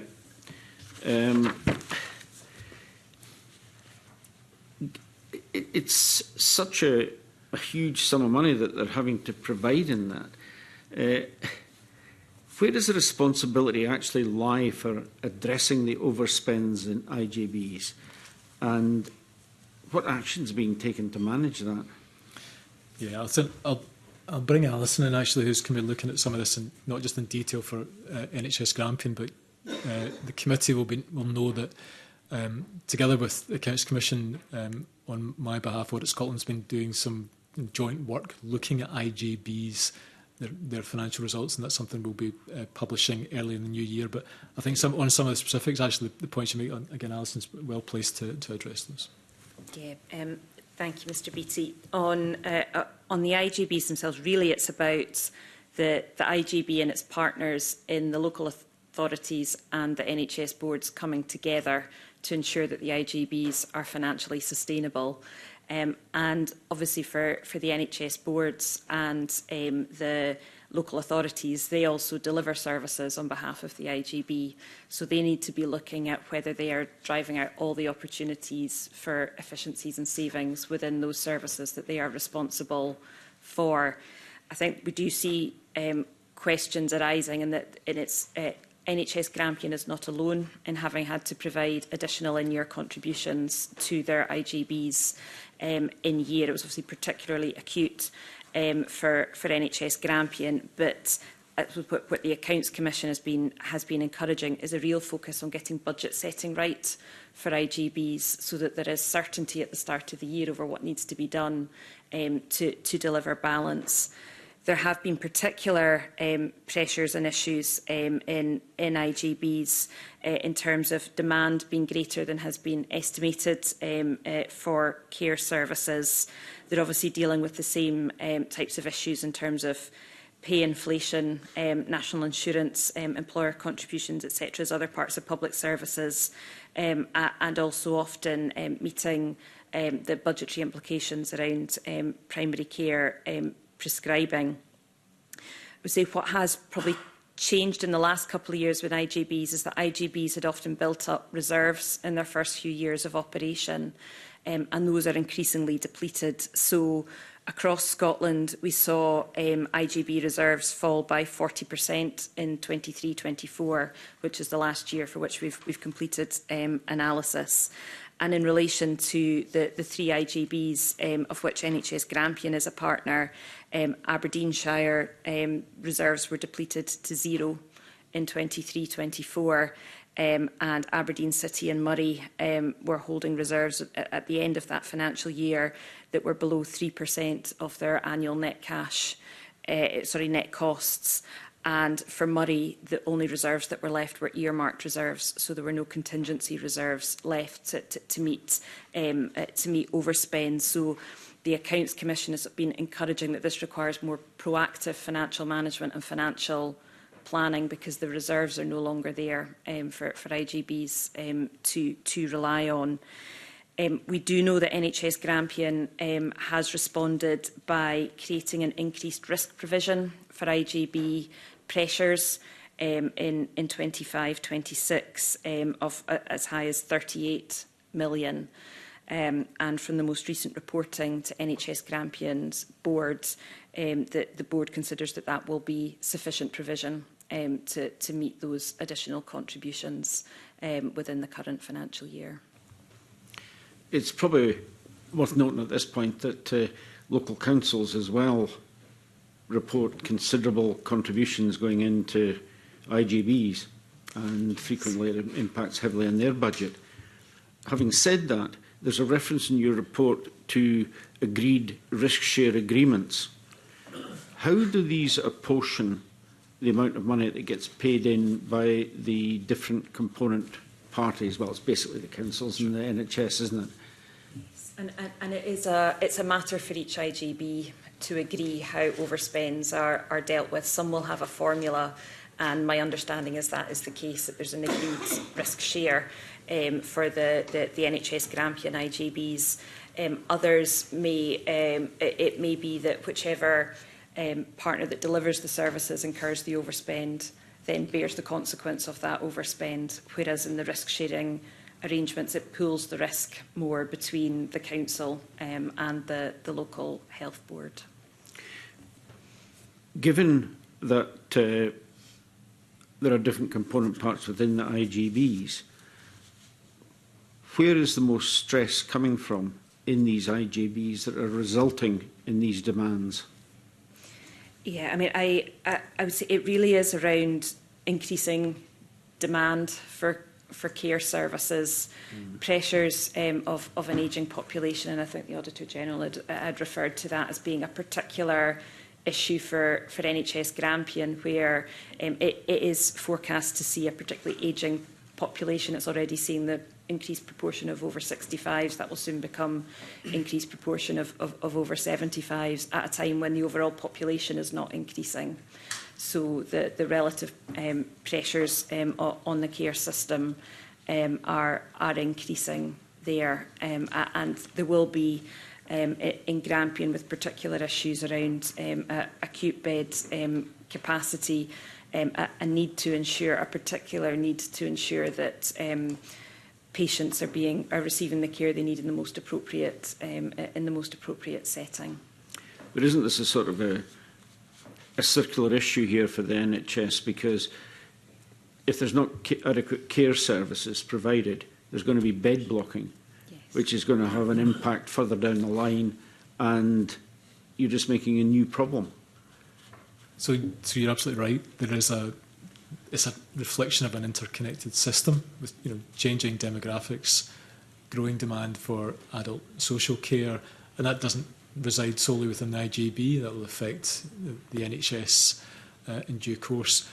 Again, just for the committee's interest, alongside the IGB output that we'll be publishing in early January, we'll also be publishing our joint report on delayed discharges, how that system is operating in Scotland, and bringing that to the committee in due course. But where is the responsibility for addressing these overspends? I mean, wherever I hear, it's significant. You're talking millions. And somebody must be in charge of that, in control of that, managing that. Who is it? So it has to be between the three entities, between the IGB, the Health Board and the Council. As you rightly point out, the IGB is an arrangement between the Council and the Health Board. So there has to be a consensus about, as Alison mentioned, and quite rightly, I support the Accounts Commission's view about realistic budgets being prepared. And it sounds like, for NHS Grampian, have done so with a realistic figure for 25-26. I'm sure they'll hope that is sufficient to meet their risk-sharing obligations. But I think there's a wider point about the sustainability of the model that we have, both in terms of adult social care, and there's been much discussion about how to move from the model that we have in Scotland and parliamentary consideration of that. But I think that's where we're at, Mr Beattie, that there is a huge societal issue presenting that to be tackled in terms of how we can deliver a sustainable model of adult social care provision in Scotland. Is there any actual tangible action being taken at the moment? Well, certainly we can set in more detail in the delayed discharge report. And we know that indeed in terms of adult social care there's parliamentary consideration of legislation around social care models. Inevitably it will take some time to make an assessment of whether that is having the difference, together with as we've mentioned a couple of times already today, about the preventative model ambitions, keeping people healthier out of hospital for longer. But I think those are the fundamental next steps to move from the challenges of today into a more sustainable model in the future. Would it be correct to say, looking at your report, you say that the IGBs are a significant barrier to NHS Grampian actually achieving a balanced budget? Would you say it's the primary reason? Maybe not to contradict you. I'm not sure I'd say barriers a fair representation. I think it's a factor in just the model, because well, reality, the NHS and NHS Grampian specifically can't step out of the IJB arrangement. It has to have ownership of the issues affecting health and social care in its locality. So for me, it's the realism about what it's going to cost. Again, echoing and Alison might want to say more about this, that the Accounts Commission's judgment about realistic budgeting and working with their partners in the council, but understanding their population and their needs, signposting them to the right level of support and care, interventions at a far earlier stage to keep people healthier for longer out of hospital, the right level of tailored support for individuals is all part of a really complex system. But I think working together with the council and, of course, the Scottish Government and the support they provide will be the key to getting out of what's a really challenging and avoid the reactive arrangements that may be characterised with some of the financial problems. Just on top of that, I mean, I don't disagree with what you say, but it seems to me that if we just look at this very crudely, the IGB in this case, and for all I know, in other cases across other NHS boards, are having a very significant impact on the budgets, and possibly, and I'm speculating a little bit here, it could be the core factor for driving NHS boards into deficit. If so, surely there should be some sort of concerted effort to manage that, because it's not going to go away. Do you want to say? Yeah, and I think just briefly to come to your point, the NHS Grampian published a medium-term financial framework earlier this year, and it projects that for services that the board has not delegated to IGBs, it would return to financial balance in 28-29, and it's the continued pressures through the services that are delegated to the IGBs and the financial obligations that the board has through the IGBs that will result in the board being in deficit for a longer time. So it remains, and it will remain, a significant factor. I think we do recognise, the Accounts Commission recognises that more needs to be done in that partnership space at local level, and it's not all IGBs and it's not all parts of the country. So to better learn and understand from where this is working well, what needs to be done to get those more robust, realistic, transparent budgets in place for the start of the year, and to have those agreements in place about managing the in-year risk and minimising the exposure to the other bodies. It is an area of increased, I would say, interest and continuing interest for the Accounts Commission in terms of the sustainability implications. Obviously, from the Accounts Commission point of view, it's about the IGBs and the councils, but it's undoubtedly a system issue for health and social care in Scotland.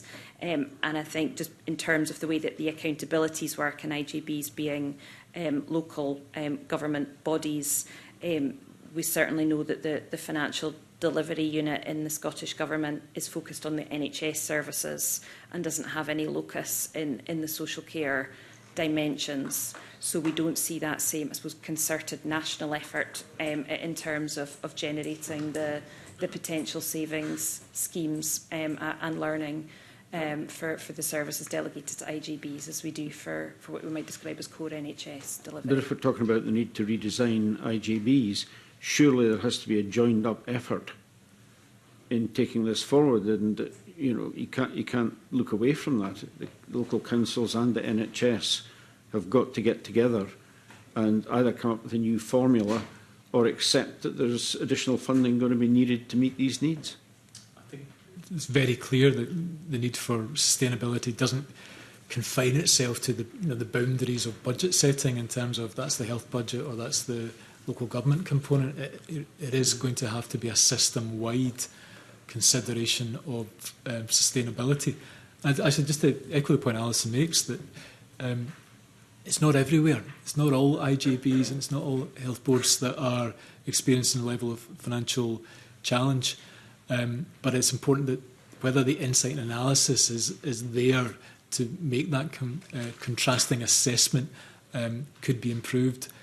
One of the contributions that Audit Scotland hopes to make to that understanding is when we do publish this report that we've referred to early in January on IJB finances, is we've prepared a data tool just to allow people to interrogate how services do compare and contrast across different IJBs that we hope will be a helpful contribution to offering some insight into the different performances across the country.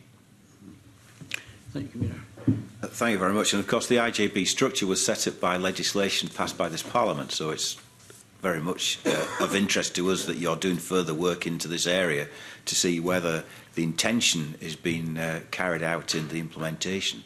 I'm now going to invite Joe Fitzpatrick to put some questions to you. Joe. So I'm going to ask some questions about or start off some questions about NHS Scotland's support and intervention framework escalation. Obviously, we know that NHS Grampian was escalated to stage 3 in January 2025, and then just 4 months later was escalated to stage 4. So I wonder if we can kind of hear, was it too late? That seems like rapid escalation. So kind of what went wrong to get to the point that we're going up to 3, then so quickly moving to 4? Yeah, I think we touched on aspects of this in the report, effectively saying that the differential between stage 3 and stage 4 reflected the Scottish Government's lack of confidence in the financial trajectories set out in financial plans submitted by the board to the Scottish Government. And in terms of timing, I think it's probably again a matter of consideration and judgment from the Scottish Government about, I think as we talked about in the earlier session, that stage 3 for Ayrshire and Arran lasted 7 years. So for for NHS Grampian to escalate from stage 3 to stage 4 within a matter of months is significant and probably reflects the confidence that the Scottish Government either was or wasn't receiving in the financial plan. But it does feel like a marked difference in terms of what then the Scottish Government sought to do in terms of assurance board arrangements, along with commissioning external reports that we've mentioned from KPMG. But I don't underestimate the significant difference that stage 3 and stage 4 provide. I think from our perspective what matters, well, and what next? What's going to happen, what consideration is going to be done to really address the finding in the report that the auditor references about a combination of reform or change to the financial position is required to move to a sustainable model. Could you say a little bit more about what the difference between stage 3 and stage 4 was, what that actually meant for NHS Grampian and obviously dealing with the challenge? Yeah, happy to start. As I mentioned, actually, we touched on paragraph 16. There's additional layer of governance as well as the report that's brought in as a result of stage 4. Firstly, an assurance board is created to report and chaired by the Scottish Government and the Chief Operating Officer of the NHS in Scotland, together with the Chief Executive Director General for Health and Social Care. But it's not, I suppose, it's not intervention or special measures in the sense that you get to really a further layer. It's the onus, the responsibility for delivering healthcare, making governance decisions, still rests with NHS Grampian. But I think clearly, the KPMG report commissioned by the Scottish Government, I suppose, is together with the assurance board arrangements in place, are a step change. But I think what matters is that it's not just a layer that actually results in change to move to a different model. I'll pause if colleagues want to come in with any more detail on the distinctions. Not really about the distinction, but I think another key factor compared to Ayrshire and Arran and Grampian and them going to level 4 was the concerns around some of the quality of services that were raised by Healthcare Improvement Scotland and that Healthcare Improvement Scotland then revisited and felt that the board had not responded in the way that they had hoped that they would respond to some of their concerns. So that raised concerns, I guess, about leadership of the board and how they were responding to those concerns from Healthcare Improvement Scotland, which also contributed, I think, to Grampian being... So this was more than just about money, it was... It was about the quality of the services and service performance. So you touched on leadership, so I'm going to can ask similar questions that I asked around Ayrshire and Arran in terms of that leadership.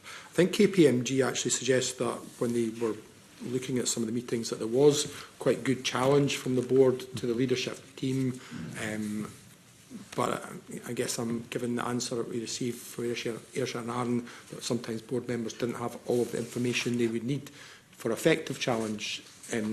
Is that a common, or was this entirely different? I think it's a broadly fair assessment, actually, that there's a complexity of dealing with an ongoing financial challenge that will undoubtedly consume board attention. There's a couple of differences, actually. Alison might want to come in about some of the detail of the judgments that the auditors have made around NHS Grampian's governance arrangements. And, a bit similar to, as we talked about in the earlier session with Ayrshire and Arran, there's also been a change of executive leadership within NHS Grampian that, again, with any new chief exec coming in, affords them the opportunity to take stock together with their board and the Scottish Government to come up with a plan, a path to sustainability. Thank you. Just note that the appointed auditor did find that there was regular reporting to committees on the financial position and hasn't flagged any specific concerns about the operation of governance arrangements within the board. But while they did find that NHS Grampian has arrangements to secure best value, they have recommended that the board should undertake its own assessment against the best value framework, I think really to assure itself about how it's got those arrangements in place to deliver continuous improvement. One of the things that I think the KPMG report suggested was that the meetings of boards, particularly the subgroups, perhaps, were still being taken forward online. Have we got any thoughts on whether online meetings of those sorts are as effective as in-person meetings? Not that I've given a great deal of consideration to. I think, if it's off my personal view, I think governance is best discharged in person. But that if there's it can vary. I've seen, appropriate challenge and scrutiny that can take place either as online or hybrid. But absolutely, and again, back to the wider points of the KPMG make, and this, if the board is doing an assessment of its best value arrangements and that governance and online meetings or not is a factor, they should give that proper consideration. It just feels like if things are escalating this way, then maybe there's the time to get into the room and kind of really spend a bit of time in. I think my natural instinct would say yes. I think having in-person meetings provides a better understanding of the context, not just being only to be able to see or hear the speaker, but also to take a view of body language, room dynamic, culture, and all factors that you perhaps don't get a full insight to when it's a remote meeting. Okay, thank you. Okay, that's a moot point and a question for our times, isn't it? I'm going to now invite the Deputy Convener to put some questions to you. Jamie. Thank you, Convener. Can I draw your attention to paragraph 14 of your report? I'll give you a second. Essentially, I read this paragraph with interest because we've obviously talked a lot about the finances of the board, but it seems that it's not the only issue here. Concerns about performance, services, including quality concerns, and you use the language significant operational pressures. Could you maybe talk us through a little bit about what other concerns you identified that aren't just financial problems at NHS Grampian? Yeah, I'm happy to do so. Actually, I'll maybe bring Lee in, actually, who perhaps can set out for the committee some of the detail at NHS Grampian, first of all themselves, and then the views of regulatory bodies about what I referred to in the opening statement. It was the identification by the board of what they called intolerable strategic risks that they were facing. The committee may recall this took place just 12 months ago, and some of the reporting and the board's consideration of their ability to deliver services safely in the way they wanted was threatened. That, together with the views of regulatory bodies about their ability to respond to some of these pressures, was again fed into the government's consideration of what that meant for their support and intervention framework. But I don't know, Lee, if you're happy to start on that. Yes, I can give a bit more detail. So if I start with Healthcare Improvement Scotland and some of the concerns, I guess, I mean, they did inspect both Dr Gray's and Aberdeen Royal Infirmary. The significant concerns were really around Dr Gray's, and they had a range of concerns around cleanliness standards not being consistently met, issues with patient privacy and dignity, as we've talked about, in terms of there being low numbers of beds, and therefore there's beds in corridors and other different areas to the wards, if you like, which challenges patient privacy and dignity.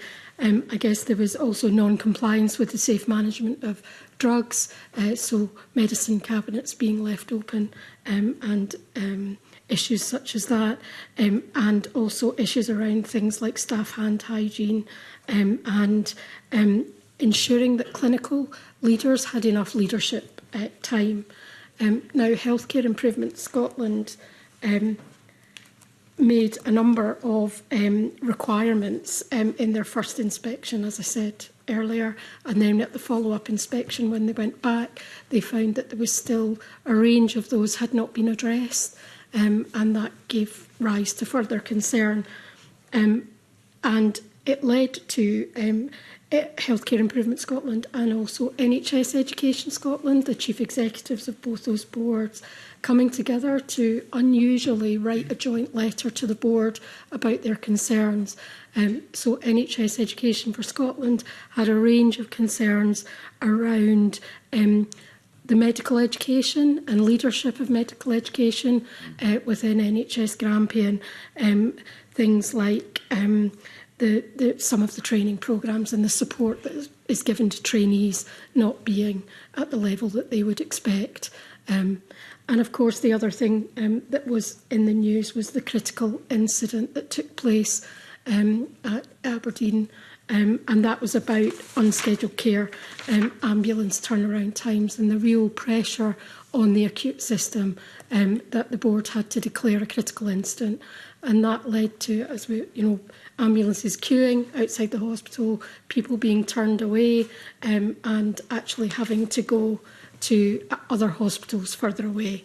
It only lasted 3 days, and they did do their best. They got a lot of help from other boards, surrounding boards, to try and address that. But those are the kinds of other issues around quality and performance that led to concerns. Thank you for that. It's very, very comprehensive, very helpful, actually, and very concerning, I would say. I mean, you're talking about beds and corridors, cleanliness issues, safety issues, staffing levels at dangerous levels. I mean, it's hard to believe it. We're talking about a first world country health service here. It sounds like a third world country health service, the sort of conditions that you've just described.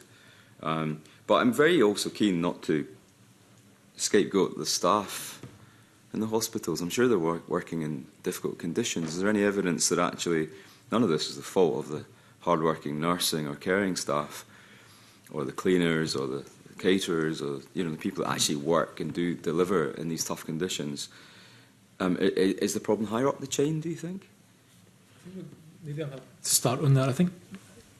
I don't think we can escape the capacity context that NHS Grampian is operating in. We touched on it to a degree earlier about their bed-based levels compared to other parts of mainland Scotland. A little bit more detail is paragraph 26 and 27 of the Section 22 report.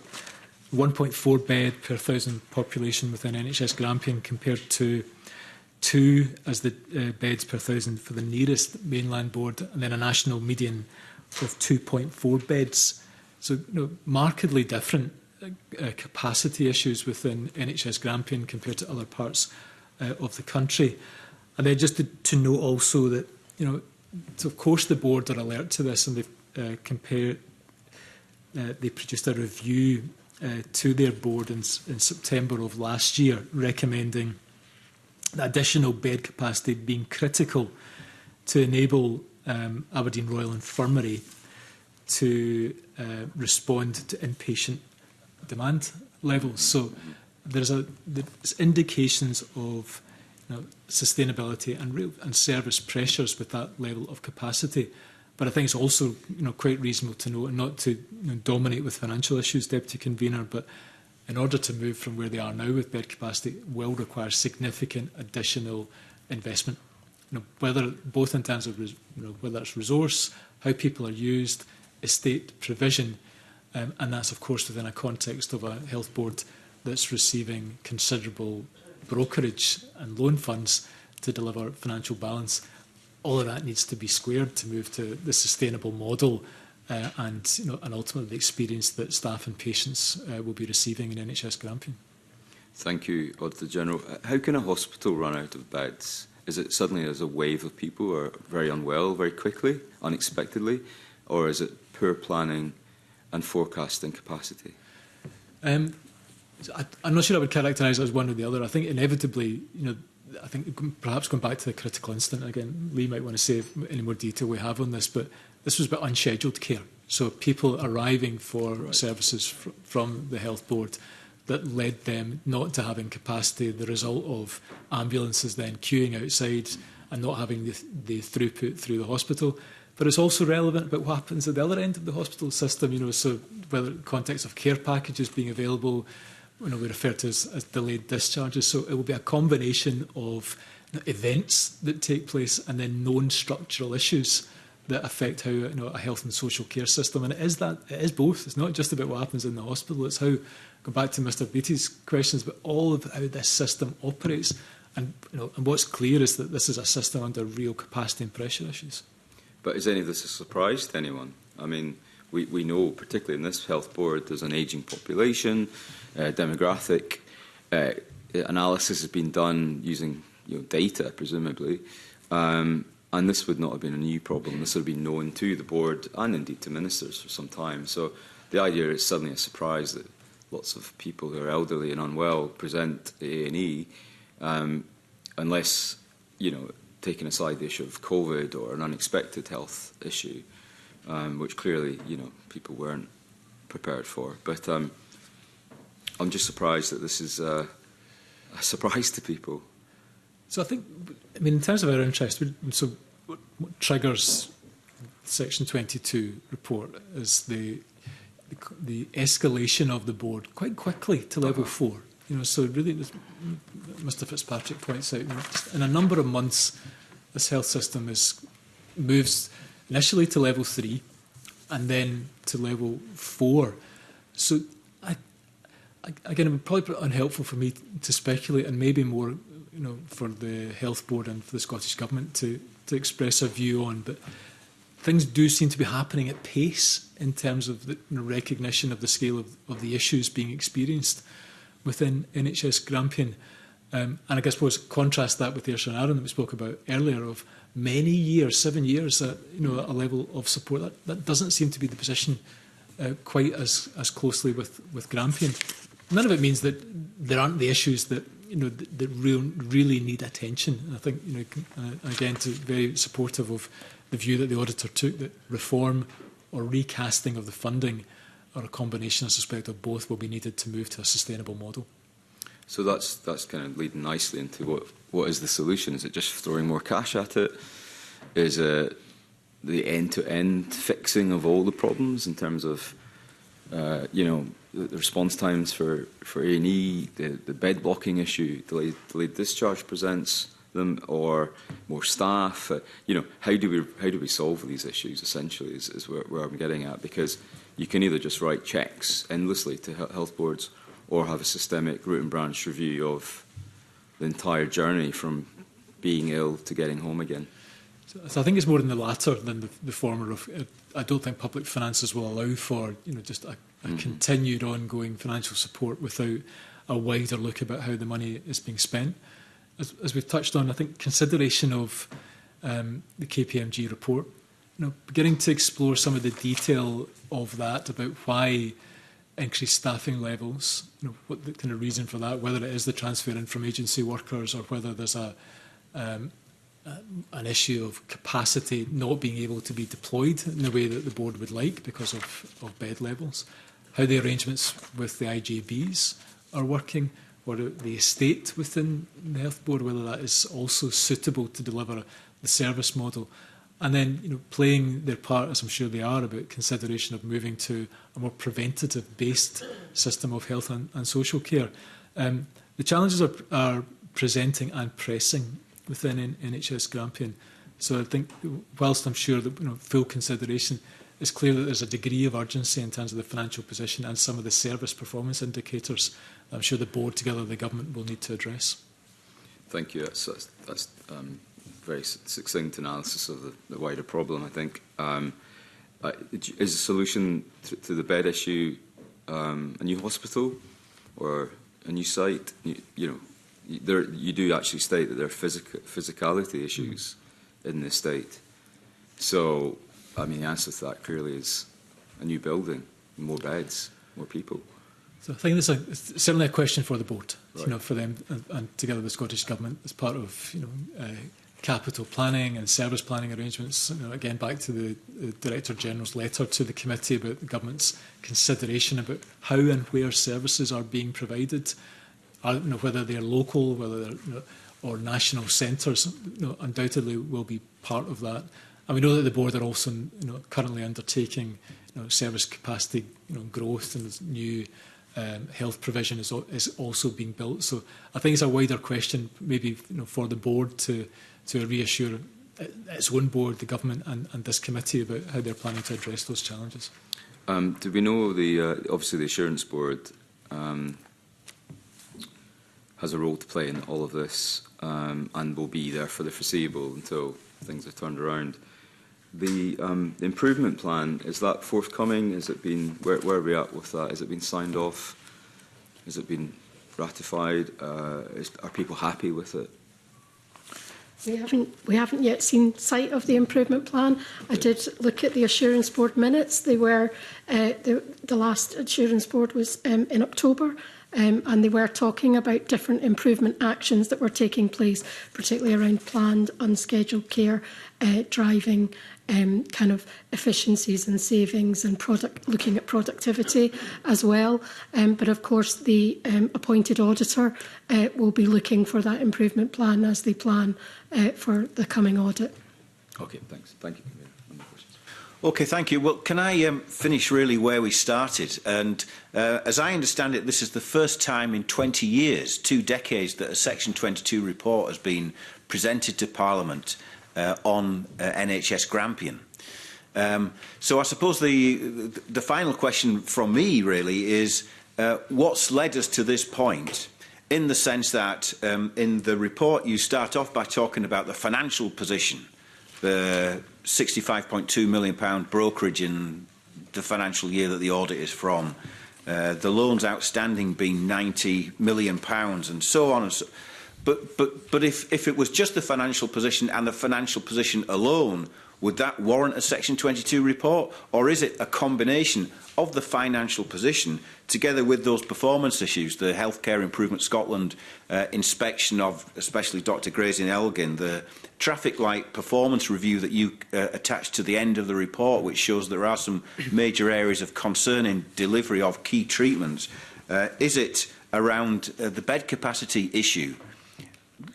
If it was just performance issues, would there be a Section 22 report? If it was just financial issues, would there be a Section 22 report? Or is it because there are both that it warrants, in your view, a Section 22 report presented to Parliament to outline the concerns that you've got?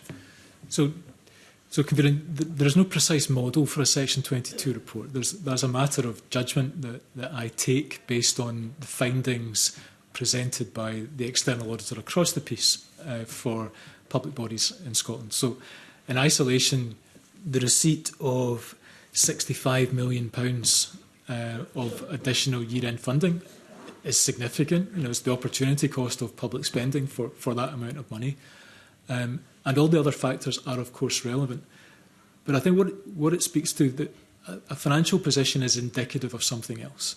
And I think for all the issues that the committee has considered this morning, set out in the Section 22 report and the annual audit report, is of a system that's under pressure within NHS Grampian, its capacity and its ability to respond. And the Scottish Government is recognising that. Its escalation, its commissioning of external views to support the board. And it really takes me back to where we get to as our conclusion in the report, that there's either the financial position that needs addressed or there's a reform of a system. And I think it's that latter that will give a sustainable model of health and social care working across partners, and especially how the local authority and the Health Board, together with the Scottish Government, can move to a clear, sustainable, end-to-end health and social care model in NHS Grampian and surrounding areas. OK, thank you. Well, on that key message, we will draw this morning's evidence session to a close. So can I thank you again for the very useful evidence that you've provided for the committee this morning in our consideration of the audit report into NHS Grampian. So can I thank you, Alison Cumming, Lee Johnson and Auditor General. Can I thank you as well once again for providing us with lots of food for thought. I will now, as previously agreed, move the committee into private session. Thank you.